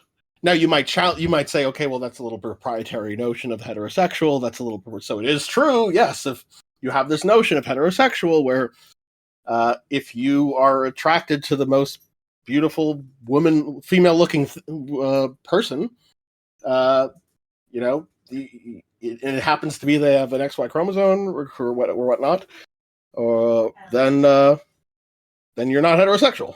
Okay, and then it is true that it could very well be just your sexual orientation, and not that you just have something against trans people. So I don't think it'll be a propositional dispute, or you can say like, well, that's not my notion of woman. But yeah, I mean, the point here is just clearing up the semantics, and but the problem is, I don't think you're actually clearing it up in the way you think you are, because my whole problem is, look, your example is right. How do I put this? It's like in ambiguous case, you're giving a very ambiguous case, right? That's my whole point, right? So what do you mean I'm giving a very ambiguous case? Right, it's like if you have a case of baldness and you give the cases which are very vague, right? And you're trying to reason from that to go from that, therefore. Wait, no. I gave a pretty. Wait, hold on. When I say ambiguous, okay, I'm saying like in the case of baldness, right? There's going to be somewhere in the middle where it starts to not be clear when you're bald and when you're not bald. Yeah, I understand what Assorty's paradox is. I'm just not understanding how it was that my example mirrored Assorty's paradox in any way. Well, it's not. I just think it's just the truth about any kind of concept. But my Well, point no, is, I understand. Wait. But you said my example. You didn't say there's. yeah. So I'm just because you bring okay, well, that's fine. Okay, because you said how does it mirror it, and my point is, I think most concepts mirror it. So No. But no. You didn't say that. You didn't I didn't say say that the concept that there's a ambiguity in the concept that relates to the example I said. That's not what you said. You said I'm giving an ambiguous concept. Actually, No. I tried to give a very crystal clear and extreme example to tease something out. Look, I don't think I gave an ambiguous example at all. Maybe I misspoke. What I meant is the case. I didn't use the word concept. Maybe I misspoke. I used the word concept. I meant case. The case you're giving is a case. The case itself is clear. It was not ambiguous. I don't think it was. That's not what I mean by ambiguous. So just let's not. What do you mean? Yeah, so great. So that's my example, right? In the sororities paradox, right? It's not, the case is clear in the sense of like, if I said to you, is a person with 1,000 hairs bald, right? I mean, the case is clear, right? In the sense that what you're saying, right? It's like descriptively clear, right? The question is, what's not clear though, is whether he's bald or not, right? So what I'm trying to say though is you're doing the same kind of case where you're giving a case which is you're basically trying to make them as much of a woman as possible, except the fact that they're not. What's it called? Yeah, so I don't think I would describe that as giving a vague case from Assorty's paradox. That's fine. Unless your view of vagueness is really at that point. Something I would say is like, okay, well, they have some, feminine traits. They have some masculine traits. In some ways, they look like a man. In some ways, they look like a woman. What do you think they're like? That's the sort of thing I would look at and be like, oh, well, I don't know. Like, it's kind of vague. For me, that's where that line would be. If I were to give you a case where someone is, looks indistinguishable from a female and acts indistinguishable from a female in every which way, except they have XY chromosomes or something, well, that to me is not giving a vague case of the sororities. It's giving a very clear case of the sororities. It would be analogous to giving someone with one hair and asking if they're bald.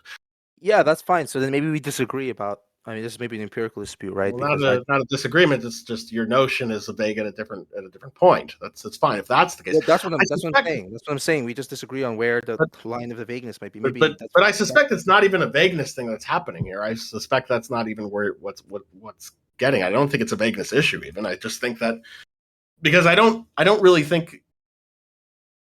think that. Well, for a number of reasons. One is I don't think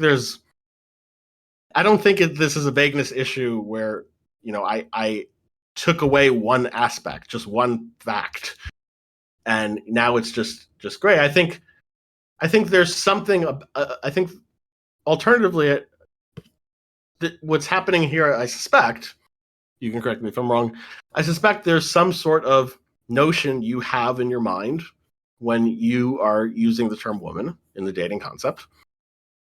And there's a certain attraction you have, and you have some ideas about that. And this is just a sort of idea that you don't have. And it's something that you're a bit uncomfortable with. You may be a bit uncomfortable with in the dating concept. Like, oh, if you found out this person had XY chromosomes, you might be uncomfortable with that. And then you want to say, okay, well, how do I resolve that uncomfortability? Do I do it by challenging that in terms of the notion of woman, in terms of the notion of heterosexual? How do I find a way to resolve that? And whether that matches like what I mean, whether that matches, I don't think it's just an issue of like, oh, well, it's just, I don't think it's an issue of you're looking at being like, oh, it's vague. I think there's just something about that is either bothering you or it's uncomfortable or it's not something that's matching up. Okay, that's fine if that's what you believe. I mean, Yeah. that's psychological, right? That's fine. I mean, I'm not here to debate that, right? So No, I'm not trying to debate it. I'm just trying to offer it as a potential explanation. I'm not trying to do it in terms of like I'm not trying to. Well, I'm not sure what you're disagreeing. I'm just saying, fine, that's fine. I'm just saying I'm not going to dispute what you're claiming. If that's what you think is a proper. That's what I suspect. It's just like it's very, very rare that I see a sororities paradox, and it's just like, okay, well, the vague point is just that this one hair. It's just most people. For most people, something else is going on. Yeah, again, that's fine. If that's, I mean, that's what what you just said is almost question begging, right? But it's fine because I don't think it's. Wait. Let me just speak because you're claiming it's the one hair. I'm claiming it's not the one hair case, right? So that's just your view, right? Well, it's the one hair case in terms of I modified one characteristic. Yeah, but if that's the important characteristic, right? Then what? Well, then that's not a sororities paradox. That's just whether something meets a definition or not. That's all. No, okay. Well, my view if it's a necessary condition, then does it have it or not? It's not a sororities paradox.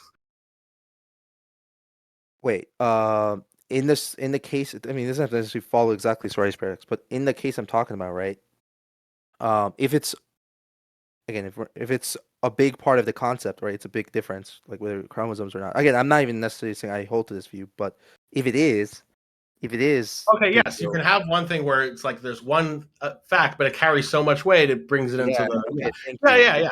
Or now it's possible for you that's what the issue is. I suspect it's not. I think if you reflect on it, I suspect that's totally fine. That's totally fine. Yeah. We don't have to do the psychology. It's fine. Okay. What was I gonna say? Okay. My point is, let's forget. Okay, that's fine. Okay, maybe my point is. Okay, whatever the definition these people are using, right? Whatever the definition, the person I'm talking about, the heterosexual person, right? Do you agree that almost certainly these people are excluding some trans people when they use heterosexual? Sorry, what's the question? Which people are these people, and what? Let me go with the obvious, the ones I think are clear cut. Okay, let's go with conservative people, right? Like a conservative man says he's a heterosexual.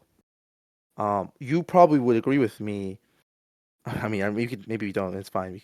Again, but that they are probably using the term in such a way to exclude.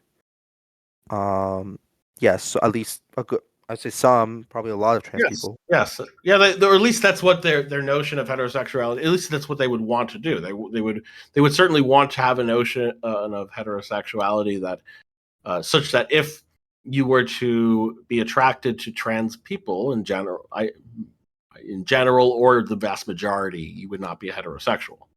Right, and for let's say those people, you would agree. How about that? I agree. So what I'm agreeing is that's their normative drive. They have a normative drive to have a concept of that. That's fine. Well, we can go into the question of why they have it. Let's just agree that they have it. Okay, but now whether they actually have a full out concept that actually leads to that or actually matches that is a different question. But because I've spoken to these individuals and it's like, okay, well. But anyway, it gets into a whole different conversation about how well someone's definition or concept of heterosexuality actually matches up to their own attractions and the attractions of what people are or common usage. But I agree that there's a normative drive for them to have the concept of that sort.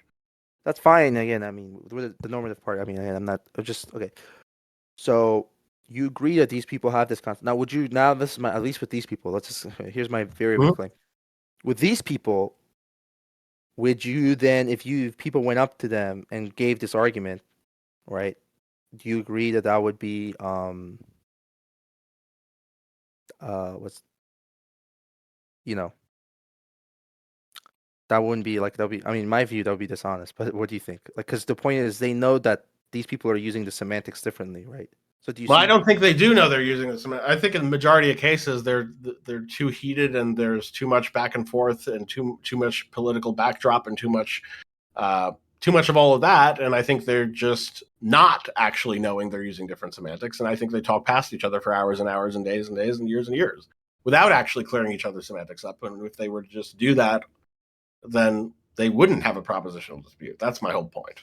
Yeah, I mean again, I don't know if I can really prove it to you, so it's fine. Maybe we just again Yeah, again, like this is the thing, because I've seen this is the thing that I've seen time and time again. The thing I've seen time and time again is this sort of situation exactly as you're describing. They go at it, and it's all heated, and there's this facade of an actual disagreement, and there really just isn't.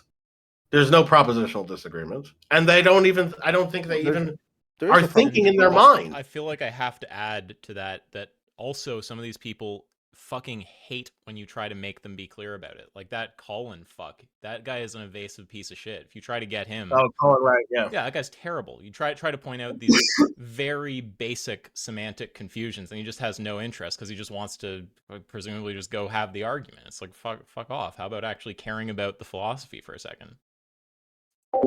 Right, and I have seen that behavior from both sides, and I think there's motivations for that. The motivations are just that if they don't want to, they don't think it bothers them on some level that if they were to clear up the semantics, they wouldn't disagree with the other side. They hate the other side so much.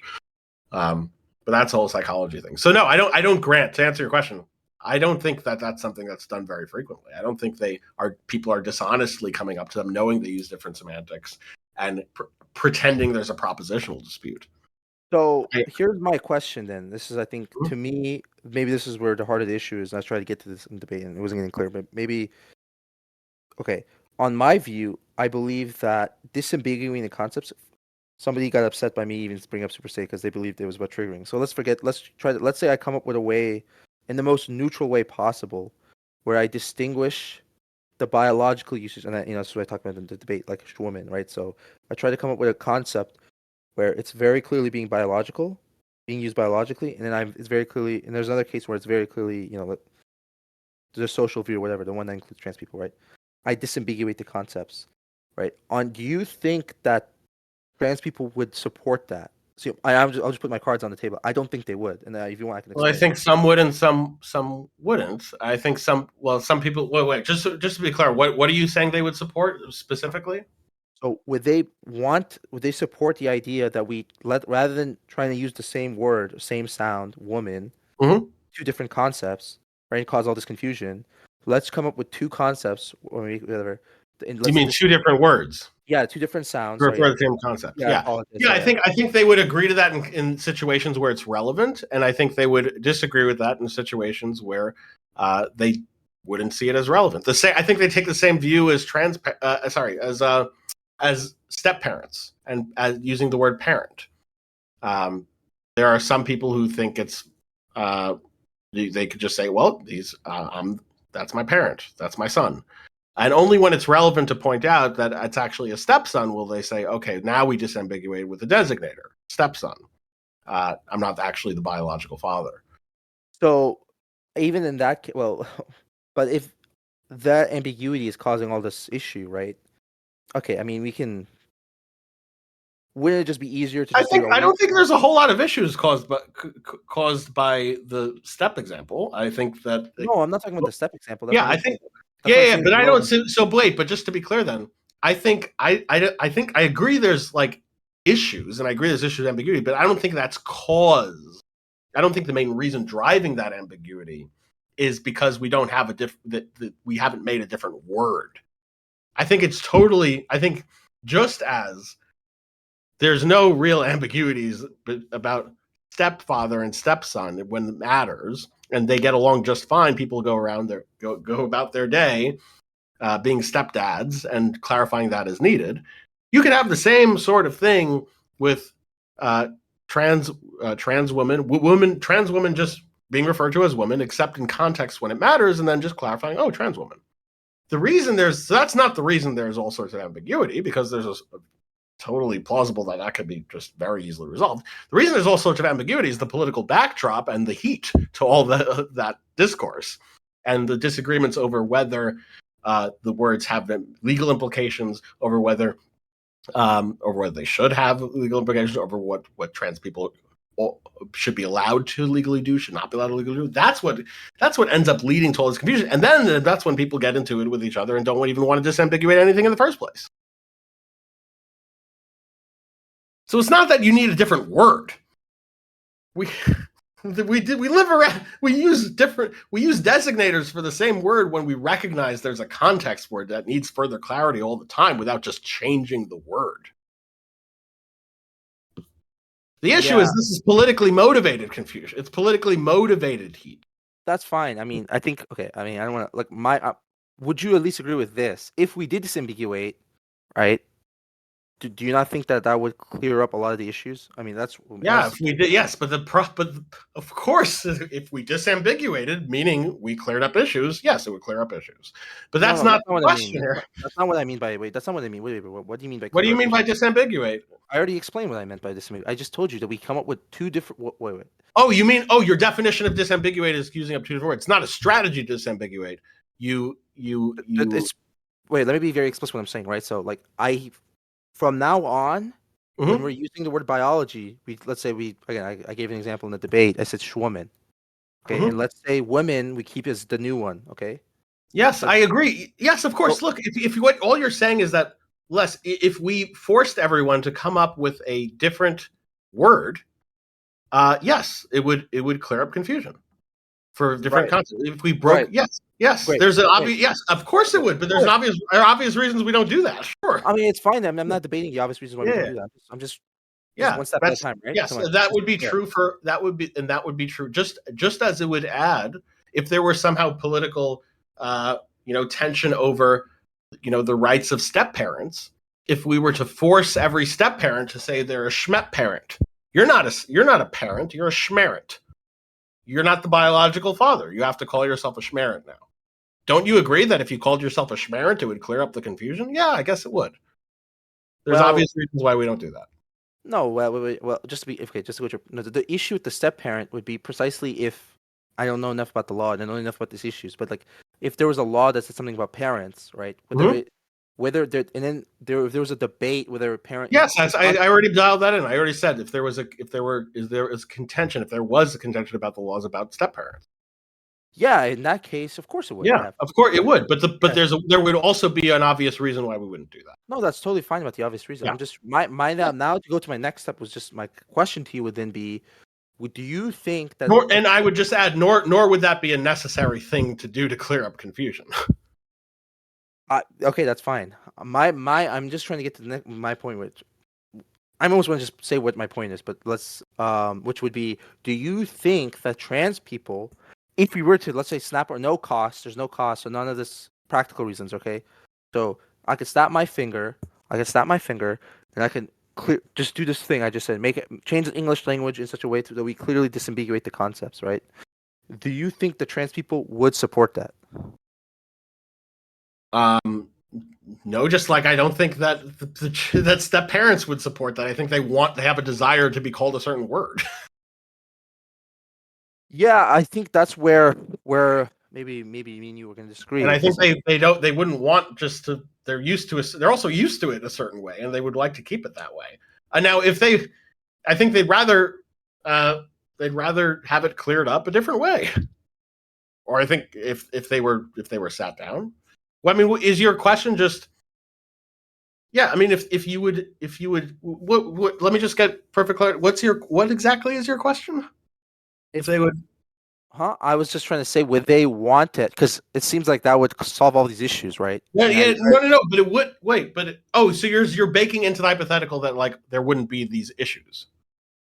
Well, Like, for example, so are you adding to the hypothetical that, like, all the concerns about any disutility coming from using schwoman would just be out of the equation?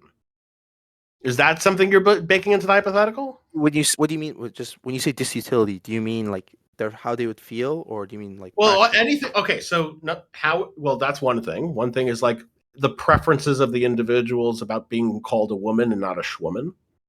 It's anything resulting from that results in disutility. Also, Yeah. So if you're general use comfortability is just like I'm used to it a certain way. That now I have to get used to it a different way. That's also disutility. Yeah. So, That's fine. so my question is: are you dialing into this hypothetical that you're asking me that disutility just gets wandered away? No, I'm not baking into like specifically that stuff about their preferences. That's not. I'm not baking that in because I do think I think that is the heart of the issue is that. And I think you said it maybe. Well, Which is preferences and the way they're used to it. Like people are used just like parents are used to being called parents and not schmarents. If they're not parents. So okay, so let me be clear. Okay, that's not what. Okay, then I am baking in the practical things about like having to switch. Like maybe I'm not talking about that when I'm talking about like the idea that that they will literally feel upset if they're called let's say parent or woman instead of woman. Yeah, so you're only not removing that, but all the other things you're removing, like having to switch, the practical. Yes, the practical. That's what I said. I said but that. Okay. Oh, I see. Yeah. So I suspect that a marginally higher percentage of trans women would agree, but the majority of trans people would still not agree and would say, no, I have a preference. Just like, and I suspect the same thing, by the way, for step parents also. I suspect. Maybe. I don't know. I suspect a marginally higher percentage of step parents would agree. But the overwhelming majority of step parents would probably not agree because they want to be called parents. They don't want to have to be called schmarents. Right, and I think that is where the heart. And they would prefer the any disutility of ambiguity to be cleared up with a designator when socially appropriate. Right. So I think we might be getting to the heart of the issue because I think I agree with you that what's going on here is that they prefer the sound woman, right? Or it's not, or even in that case, women. Basically, what they want to do is they don't want to be clearly separated from women, right? Yes, just like step parents don't want to be clearly separated from parents. Yes, I agree. I totally agree. That's totally fine. That's totally fine. I'm not disagreeing with that. Okay, so I think we're agreeing actually. Okay, good. Now, where I would have an issue though, and this is maybe again, is that to me, again, maybe disagree. This is the way you disagree with me on the dating in these cases. To me, in these cases, what's going on is they're playing on the ambiguity of the two concepts, right? Like I said, in dating and in women's sports, because like I said, in both those cases, when you say they, do you like because I'll always grant that there's a subset that does something shitty. Like if your point is that there's people that are doing shitty things with ambiguity, I'll always grant that there's going to be a subset of that. Well, my view is it's maybe again, and this is the part where again we can just agree to disagree. It's more common than maybe you think it is. So what exactly are you saying is common then?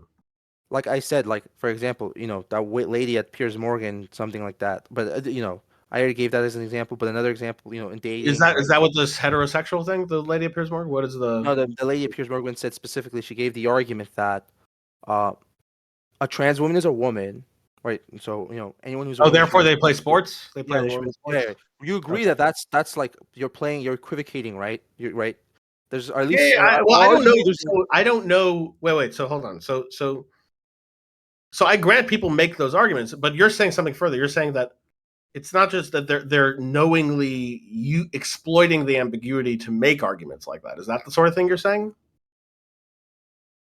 I'm not gonna get it. I don't know how intentional it is. Or are you just saying that there's an avenue open for people to exploit ambiguity intentionally or not intentionally? No, my view is a lot of these issues are them playing on this ambiguity because they want to be treated as much as like a woman as possible. Yeah, there are some people. Yes, there are.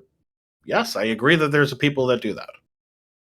Well, I don't know how common people are doing that to the extent that you're going to say, trans women are women, therefore they should play all women's sports unrestricted. I'm not saying that doesn't exist, but So there's my certainly a decent amount of trans women that oppose that. There's certainly a decent amount of trans women that again, personally, I haven't seen that many, but maybe you know more than me. But like I said, most trans people I know, most trans people I know do oppose that pretty vehemently. oppose what? Sorry. Oppose unrestricted trans women participation in women's sports. Oh, okay, that's fine. Maybe I don't know. Yeah, I don't have any data like that, so I'll grant your point. Okay, that's fine. My only point about that is that my experience is that they want to be right treated as much as like a woman as possible, and oftentimes they play on the ambiguity of the term, right? So they'll say, like I said, because like, When you say granted, treated as much, you mean treated biologically as much as a woman, or socially as much as a yeah, woman? sorry, yeah, like that's what even there, it's like, yeah, like they want to be treated as much like a biological woman as possible, right? Oh, They some do. I'm not sure how common that is because sure, I okay, think yeah. again in my experience they want to be treated socially as much as a woman possible. I don't think they do want to be treated like a biological as possible. I don't think they're looking for a doctor to like search for their ovaries when they do an Well, exam. I don't think they're trying because that's as much as possible, right? I don't even. Yeah, maybe those cases I agree are maybe a little bit more tricky. Even then, you might be. I don't know. I've met people who've said some interesting stuff, but it's Yeah, fine. but no. Again, I'm granting weirdos No, exist. no, I no. don't I think. agree. I agree. It's not every. I'm not. I agree. It's probably minority. But what I mean is, yeah. Let's just go with social. Even let's go with your point. Yeah, I think you're right. I think socially they want to be treated as much as a Mhm. biological one as possible, right? And oftentimes, my experience is oftentimes they will use this ambiguity to try to tell people. Basically, they'll try to run arguments like where it's the speaker is it's very obvious. I mean, I don't know. And again, this is where you disagree, but I think that the speaker is very obviously not using the social definition, right? But then they'll try to, right? Which you agree that just like the trans person can use the words they want to use, right? Right. If I'm using the word biologically, right, it wouldn't make sense to say I'm like wrong, right? Mhm. Right? You could just clarify, right? But we already know that, right? But so if I'm using the word biologically, right, or it's not me, or somebody uses the word biologically, right? You're And saying there's a certain context where it's obvious they're using a word in a certain sense. They're exploiting the ambiguity to pass off that they're not that they're using it in a different sense, and they're yeah, creating a disagreement. I yeah, agree that that happens. I agree that that happens. great, I've seen it happen many times. great. So then I But think that's I don't think that's an intentional. I don't think that's an intentional exploitation. I think that what usually happens is just the backdrop of political heat that's creating a sense of like I need to fight this person on this anytime I hear this term usage. I don't think that's any issue of ambiguity as a result of something where we need to resolve the ambiguity to just have a different word. I think that would be. I think that's even less likely to happen than no, it designate. might not be less. I think I agree. It's less likely at this point I think for all these yeah, political. it's less likely to happen. It's also I also think it's less utility generating for that to happen. I think that's not the I Yeah, I don't think agree. it's not the solution. I agree. It's not practical again, and that's not my point. My only point of the Yeah. example is just to get to this point, which maybe you seem to be agreeing with, which is that what I think is the hardest issues. You say it's not that common. Again, that we can debate that. To the My extreme that you've given, I don't think it's. I think those are the sorts of things that do make that do play well with certain audiences. I think those are the sorts of things that will go viral in certain ways. I think that's the sort of thing that like what is that show, the Whatever podcast or whatever, will play will play very well. We'll tweet out a lot. But I don't. If you were to actually sample trans people and say like, okay, do you think it follow? Do you agree with the following sentiment? Trans women are women, therefore they should all trans women should play all trans women sports, all women sports, unrestricted. Most people would say no, that's ridiculous. yeah, that's fine. I mean, maybe we would need data, right? So that's fine. I mean, okay, but at least, however the percentages, those are the people I'm really targeting, right? And in this debate, really, that's my whole argument in this debate, really. So Well, I that's don't kind think of you'd be debate. I don't think I would call it a debate then, because I don't think Anne would I. disagree with you either. Oh, maybe not. Maybe you guys agree with me. Actually, at one point I did say that it's not clear whether we disagree. I actually said that at one point in the debate. But well, she got upset by me. I don't know why, but she got very upset when I said that. Um, but yeah, maybe she doesn't disagree with me, right? Maybe we disagree just about the number. That's fine. Fine. That's all. Just to be But clear I again. want to. Isn't it remarkable though how? And I suspect this the same thing happened between you two because of the political backdrop. And now, as far as much Yeah, as you tried, yeah, sorry, just you can't be like blaming it on her. You were like notoriously messy and jumping around between tons of different points and saying that's my point to like 5 different points. I mean, you can't really throw that at her feet. That's equally at your feet. Sure, you can. I mean, look, I'm not perfect. And so I'll you just can be very very cards on the table. For me, the thing that's annoying isn't even really about the trans debate. Like, I just hate these non-linear fucking fuckfests that just go nowhere and talk about multi-track drift on like 5 different. It's just a retarded way to debate. And yeah, I don't think you can be like, oh, maybe we don't disagree. But she got mad at me when I said that. It's like, well, you were fucking all over the place. I'm not surprised. Yeah, that's fine. I'll just be clear. I was just trying to understand her view. So, and that's why even Avi agreed. Like, I could have been clearer, like why I'm switching points. Okay, I'm willing to even grant that. Like I said, because there was a point, like I said, there was tension about empirical dispute, and I didn't want to go there. Right, I didn't want to pull up data. That's But why I was not just when you're swapping. switching points. Sorry, I don't want to take over the whole thing. I'll let Avi talk more. But not just when you're switching points. Just like at all from the start. Like, what is it that you're arguing about? What is the exact proposition? Not with any words in it that aren't clear. Let's just find something specific and actually talk about that and stay on that. And then, sure, if you switch off that, notice that. But it's not like that. Like Avi said this before. It's not like there's really a clear topic from the start. Yeah, and I agree, and that's my point with that was again But before you continue, don't you think that's kind of bad procedure? Like if you're actually trying to get somewhere and resolve something? I'm willing to grant that I could have started off being clearer about my intentions because, like I said, I was just trying to understand her view, right? I can't disagree with her unless I know what she believes. So that was the whole beginning part. Was I was trying to figure out where we disagree because I wouldn't consider myself necessarily pro-trans. And she says she is. So I was trying to see where the disagreement was, and then we can get a real conversation going. So, and I agree with you guys that there was a lot of, things weren't going anywhere, right? Because I kept trying to, in my view, I was just trying to poke and poke and poke, try to see where we can have a real. One thing I would say, if you're taking the 21 questions game, just straight up say that at the get go, explicitly. Just say like, hey, listen, I'm here. I'm not here to debate a proposition right now. I'm not here to disagree with you. I don't even know if we have a disagreement.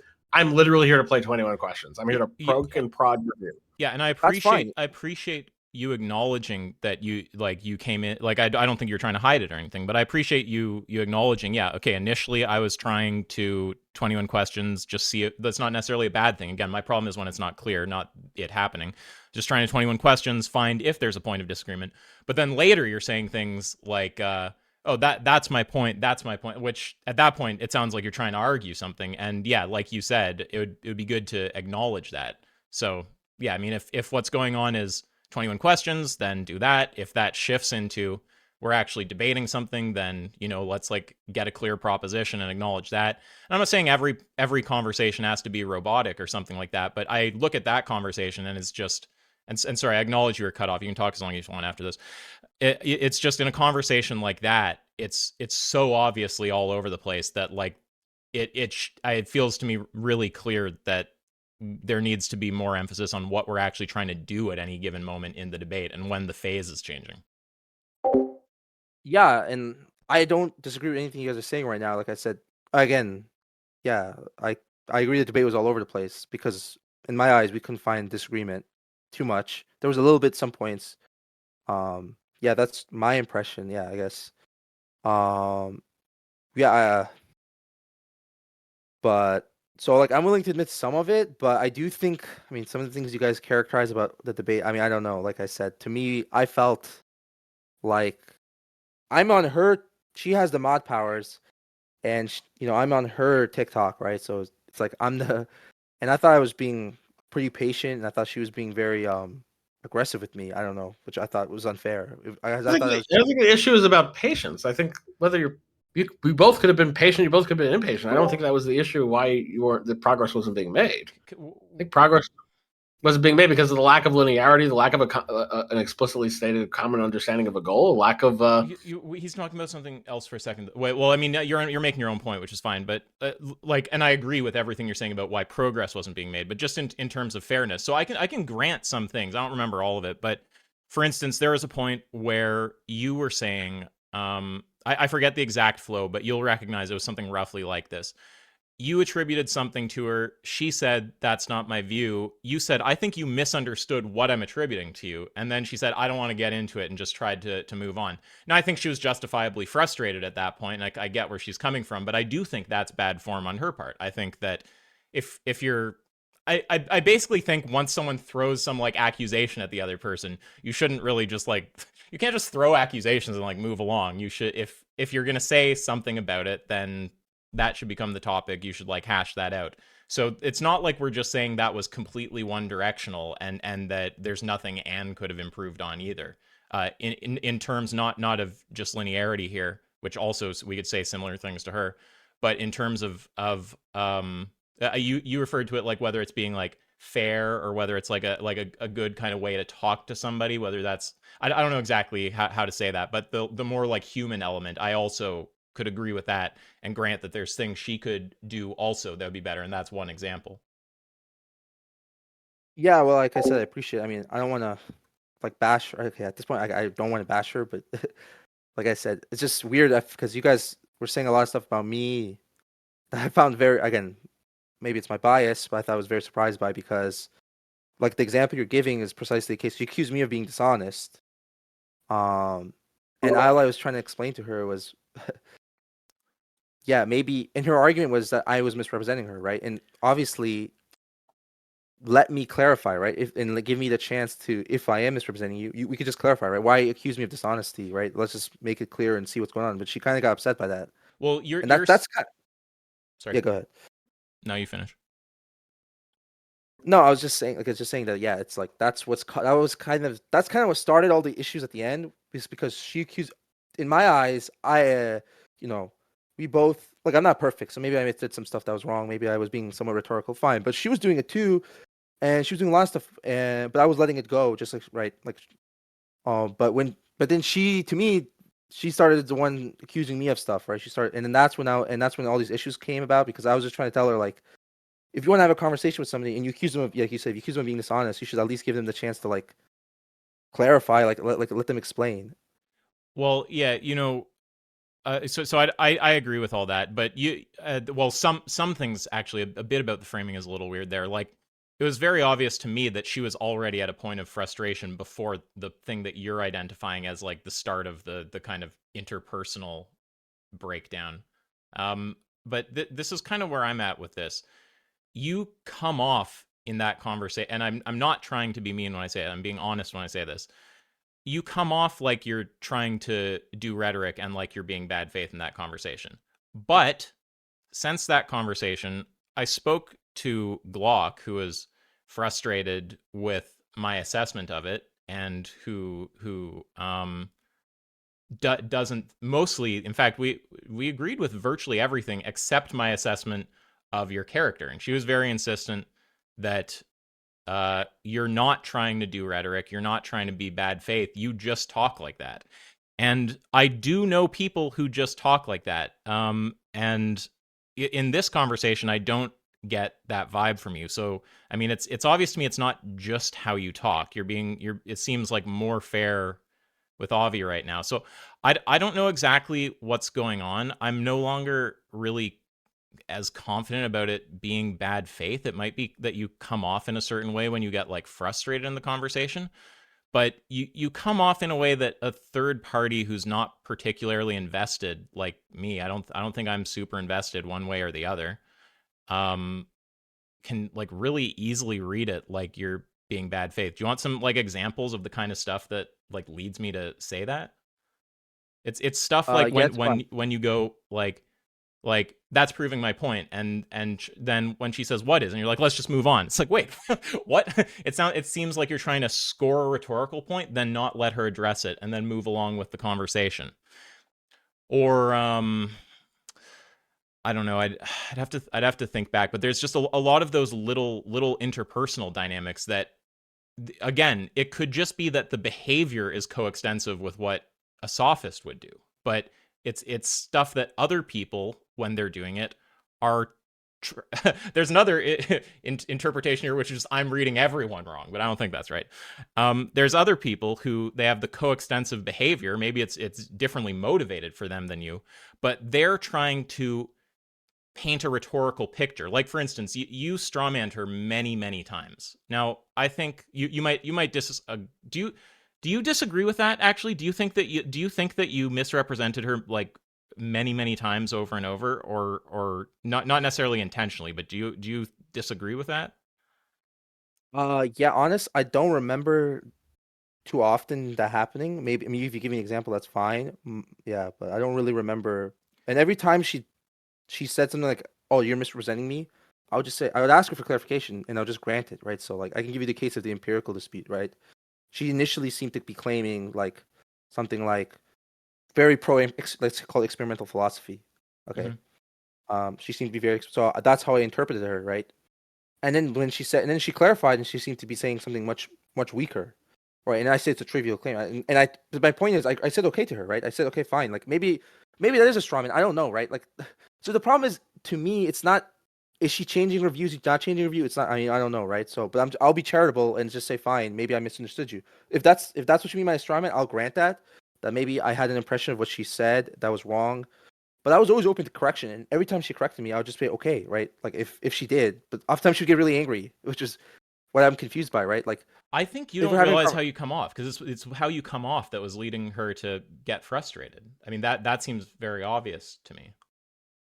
Which we yeah, don't need okay, to turn this maybe, into a referendum on how you behave, but to the extent that you're actually like just asking why that's happening, it's because you come off like you're doing rhetoric and trying to score dunks, and maybe you genuinely aren't trying to do that. You don't come off like that in this conversation, except maybe one or two little things. Like, it really doesn't seem like that. So it's clearly not a way that you always are, but there is some kind of context where you come off like you're trying to do rhetoric and do little dunks and make little nippy points and not let her address your little nippy points and then like move on from them. And I can totally understand someone getting annoyed with that and viewing that like it's bad faith, even if that's not what's actually going on.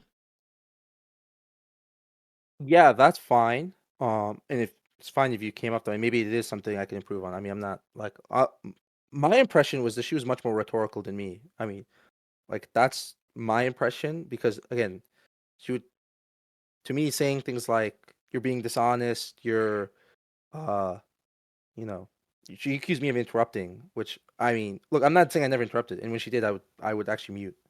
But she did it a lot, right? I mean, and I never called, like, to me those are things where she's trying to be rhetorical. She's trying to, like, that's to me rhetoric. Like, you're literally explicitly trying to show the audience my character as being bad, which is, but I don't know. Um, yeah, like I said, me, those times where I gave those quips, honestly, this is the reason I said them, is that it was some frustration, because a lot of times people like to talk a lot, and I don't want to interrupt. Um, and and sometimes by me saying that, I want her to get to that, like, the idea that I kind of understand what she's saying. Like, you don't have to continue, but I can agree that maybe it came off the wrong way. But that's kind of what I'm trying to say. Is like, I'm like trying to say something like that proves my point. Like, you don't keep going. Like, but Yeah, like, and I'll give you an example where I actually did explain it. Let me try to think about exactly where I sure. yeah, when she brought up experimental philosophy, right? Because I said something like 50% of philosophy. I didn't say all philosophy. I said 50% of philosophy.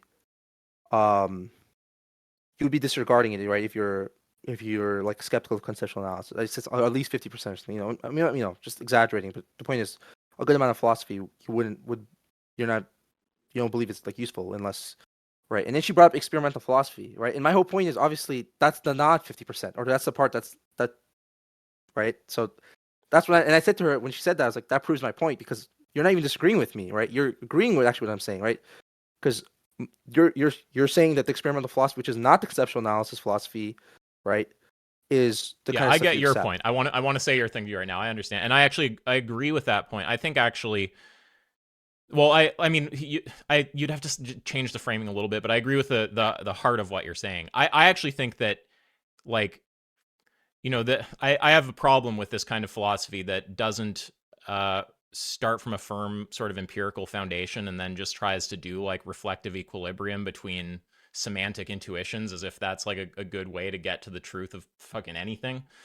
And I actually agree if she's got a sort of problem with that kind of approach. She does have a problem with a lot of philosophy.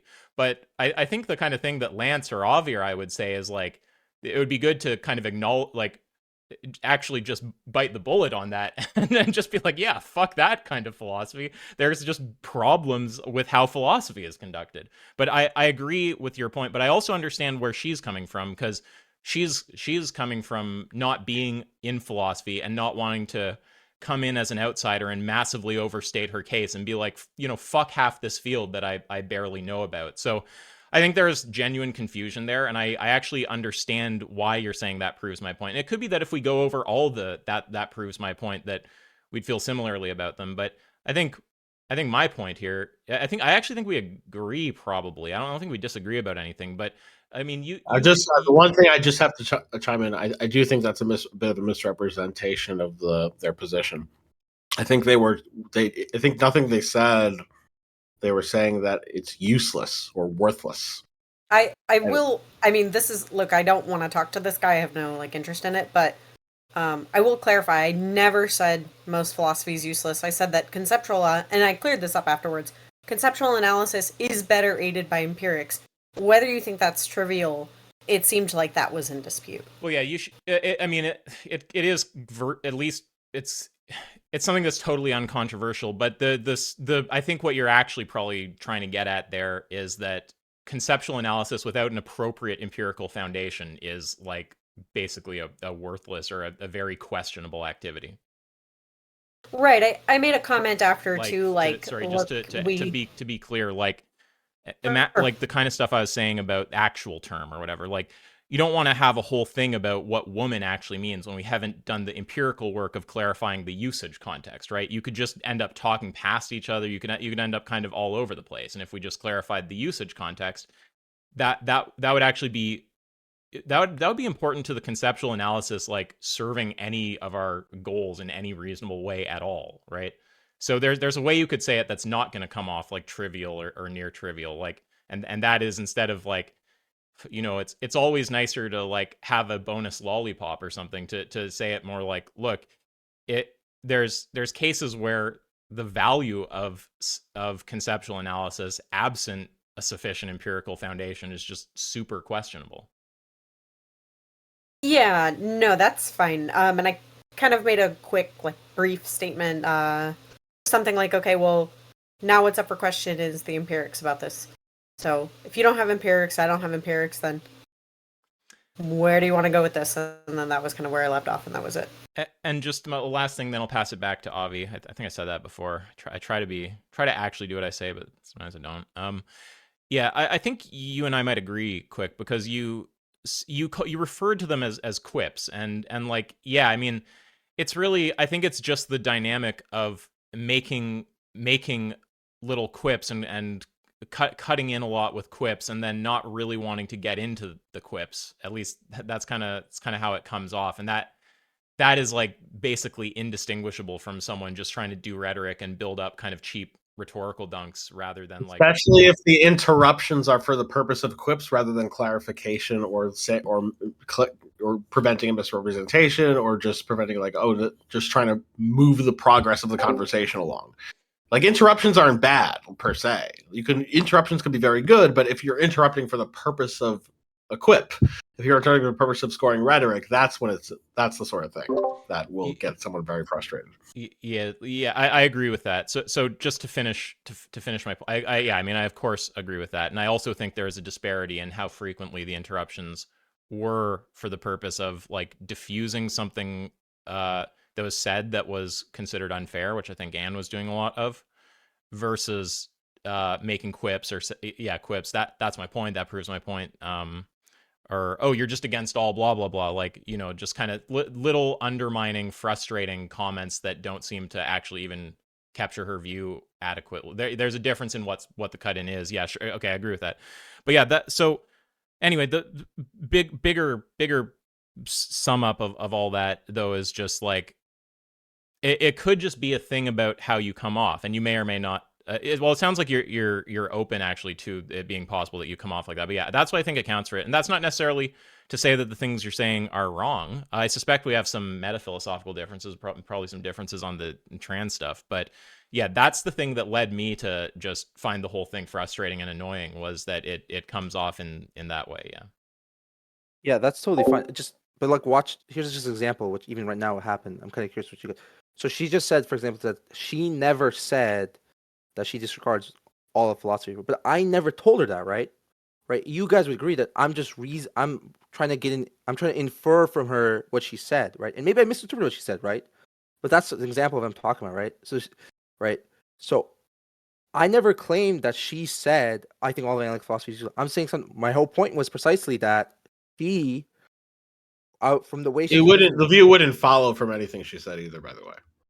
Well, it depends, right? Because I think even Ask Yourself was admitting that there's a certain view, Like the way it's useless, univocal, useless, like broadly in scope, like just useless. You dial in now. It may be the case that she thinks it's use. Sorry, they think it's use. See, that's the thing. This is the language thing. And it takes an active effort for me to use they them pronouns with someone this feminine. and So, also, okay, Yeah, and that's totally. a fucking, and that's, you know what? That's a fucking disutility on my part. It is, but you know what? I'm doing it. And Okay. Off also with your just head, Avi. I feel like sometimes these things are best understood by just catching the examples, like just the language. Like AY admits that, like that makes it sound like you've dunked. Like, I mean, what have you know what I'm?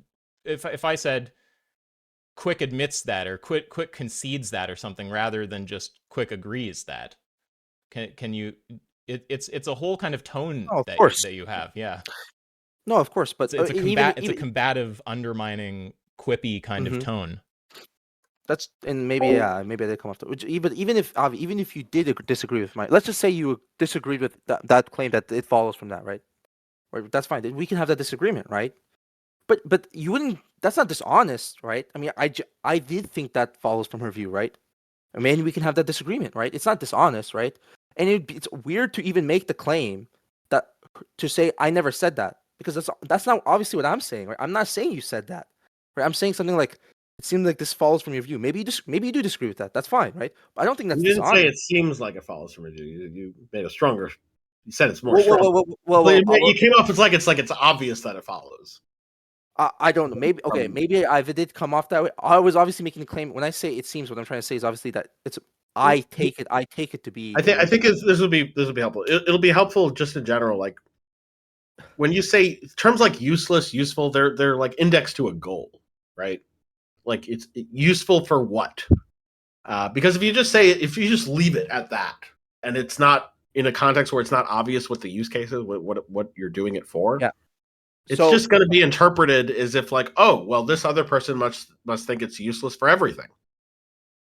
I can explain that, and maybe again, I thought maybe it was ambiguous. I'm willing to accept that. Maybe in context it was ambiguous. I don't know, but obviously I was trying to say something like, obviously that she might have the view. I always took her to have the view that just doing conceptual analysis, right? Just doing conceptual analysis is not gonna get you to understanding, let's say, common usage of the term, or or at minimum it's very So that's basically what I was taking her to say. Or I was just honestly, part of it was clarification too, but I was but that's what I was trying to say. And then she disagreed with me, right? And I said, okay, fine. I mean, again, you can disagree with me. Maybe that is what you said, right? Again, and remember at the end when she clarified her position, she said, which you guys just heard, right? She said something like whatever like empirical data will be useful. I said I didn't disagree. I said, okay, fine. If that's what you're saying, maybe I misunderstood you, right? Like, I'm not sure what the issue would be. Once you I think what was trying to be said was that compared to empirical data, in terms of its import in answering this question or resolving this, a conceptual analysis is going to be very, it may not be worth expending the effort. It doesn't mean it's useless, but it's like, we could do interstate travel by hopping on one foot. That's not useless, but we should really just search for where we can get a car and drive. That sort of thing. Yeah, that's fine. Maybe I over exaggerated when I used the word useless. Okay, that's fine. And maybe you could get a clarification, and we could have, again, that's fine. All right, we could have had that It's not conversation. just, I also I really want to stress the with respect to part, like, useless for what? Just dial in. Yeah, if you're in a context where it's not clear, or you detect it's not, because what I saw what happened is it's interpreted that like, oh well, this person is saying my view is this thing is just a useless for everything. Like if it's useless, just useless period. The scope is not dialed in further. It's just useless for everything. This was what this person thinks my view either entails or is something I said. And I clearly didn't say that. It's clear. It doesn't seems clear. I don't see how my view would entail that. Yeah, that's fine. I mean, like I said, maybe okay, there could always be more clarification. I'm willing to admit to that. I'm just saying I don't think. No, clarification is needless. Some clarification is needed it depends on what the goal is. It depends on what the scope of the goal. But I think in this context, it would be appropriate. I agree with you. Okay, fine, yeah. And I would one thing I would just leave on is, and this is again the sort of thing I see time and time again when people talk from different sides about this issue, is that there is this political backdrop. There's a desire to either have words used a different way or have some acknowledgement from the other side of the sort of thing that you seem to be wanting acknowledgement for. Like, don't you agree that there are these trans people who are exploiting this? Like, don't you agree? Like, they want to say, and this, where clearly this other person is not one of those people. Like, they're not making any of these arguments. They're not doing that. There's like this some sort of psychological need for like, oh, you need to acknowledge this sort of thing. Or it's just so much political backdrop that's just like they're trying to jump to those points without even dialing in any of the semantics, getting clarity, and there's all sorts of talking past each other.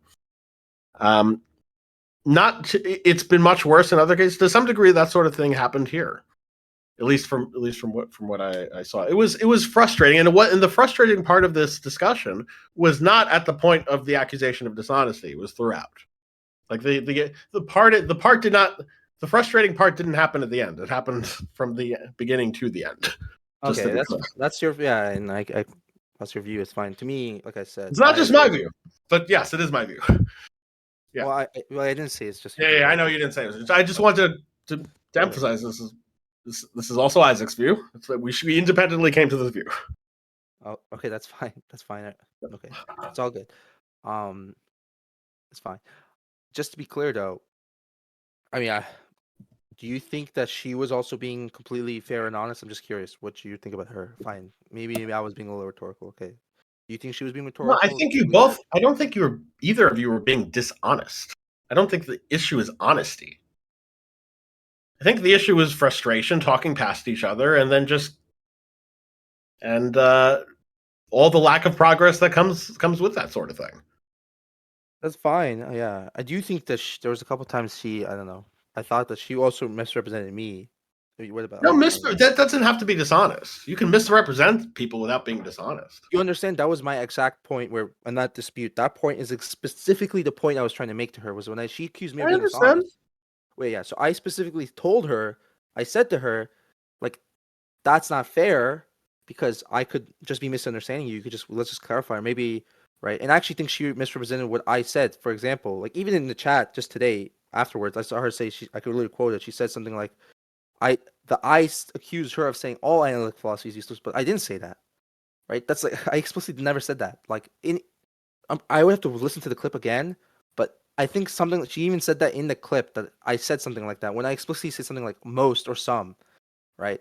So just like, but what's weird, but here's my issues. I never accused her of being dishonest, but she accused me of dishonest. That's where I feel like it's weird that I'm getting all this pushback when I think that's an explicit example of her, I think, being completely unfair to me.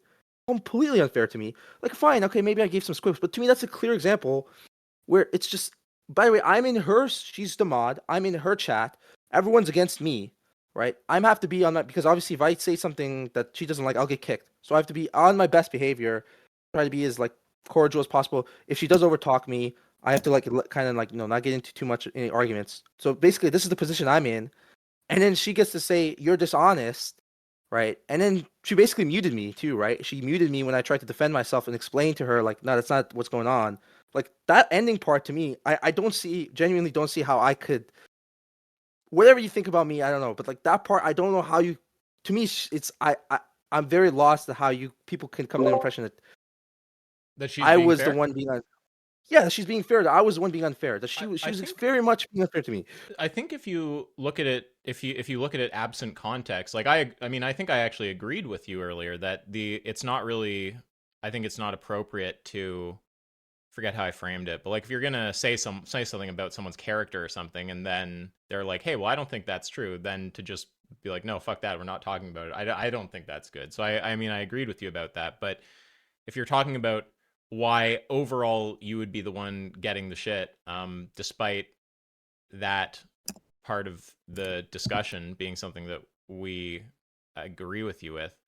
I mean, I think that I thought that we kind of agreed on this earlier. It's because a lot of frustration had built up by that point. I could totally understand why she would be frustrated enough to both think you're being dishonest and just not want to deal with it anymore. And again, it's because of the Yeah, behavior that's coextensive with sophistry. that's fine. The I mean, quips, yeah, the undermining, interrupting kind of tone. I think all of that. Yeah, again, it's like coextensive with what sophists do. So that, I mean, you can that's fine. picture how you build up a ton of, and to be clear, I am not implying therefore you're doing sophistry. I did actually assume that's what you're doing initially, but I've become skeptical of that after talking to Glock and after seeing you talk to Avi. I'm not even sure anymore. But it legitimately comes off that way. So you can actually maybe understand why after an hour we'd all just be like, yeah, I mean, despite the fact that in isolation I'd agree with Quick that that's not appropriate for her to handle it that way, and just understand why she's frustrated and just basically wants to hang up at that point. Yeah, I Do you mean, find that like a unreasonable to like hard to understand how we could feel that way given that context I've provided there? yeah, I mean, my impression genuinely is that I might grant that those things were annoying. I just think even during the beginning, she was doing her own shtick. Like it wasn't like she was just right. I think we were both doing like she wasn't doing quips per se. I think she was interrupting me a lot even in the beginning. Um, but so my impression was I was giving quips, but I was letting her talk a lot. I was, I thought trying to be pretty patient with her. Um, Yeah, you're and saying the she was scale is very, actually even. It's not just that you've built up stuff. She also has, so factor that in, and it's still like, why are you the one getting shit? yeah. I think basically that's why I'm confused. Basically, yeah. I think that, like I said, my impression was that basically she would grill me a lot. Like my impression was like, and you guys say it's fine. I mean, it's fine, whatever. But like I would want to move past something, and she wouldn't let me move past it, right? And she would kind of be like, "You gotta answer my question. You gotta answer this." And Well, I it literally was depends. trying to. We might not be That's saying that's fine across the board, but in some, yeah. okay, maybe. Yeah, that's fine. But just to be clear, every time she did that, I was literally just trying to answer her question. Basically, I was just trying to go with whatever she wanted to go with for the most part, and that's how my impression was of it. It's like, since this is her chat, I don't want to get kicked, so I'm gonna just try to go with the flow as much as she wants to control the flow. Like so that's how I felt like through most of the conversation, basically. Like, so Yeah, I again, and I understand. might, yeah, I get what you're saying, and yeah, I think my response to that is just that. I mean, like, honestly, I'd have to rewatch and have you point me to what you think she's doing that's rhetorical, because I didn't notice that. It could be that I missed it, but if you're wondering why, again, it started with you kind of asking why we would be giving you shit over the conversation, and it didn't. It didn't build up in my mind that she was doing rhetoric. Honestly, I'm not sure that she was. I didn't notice any of that. Frankly, it could be that I've missed it. I'm open to that. But for me, it's like that hasn't built up, and an hour of you doing what does read to me like rhetoric, although I've granted that I could be misreading. It could just be coextensive, whatever.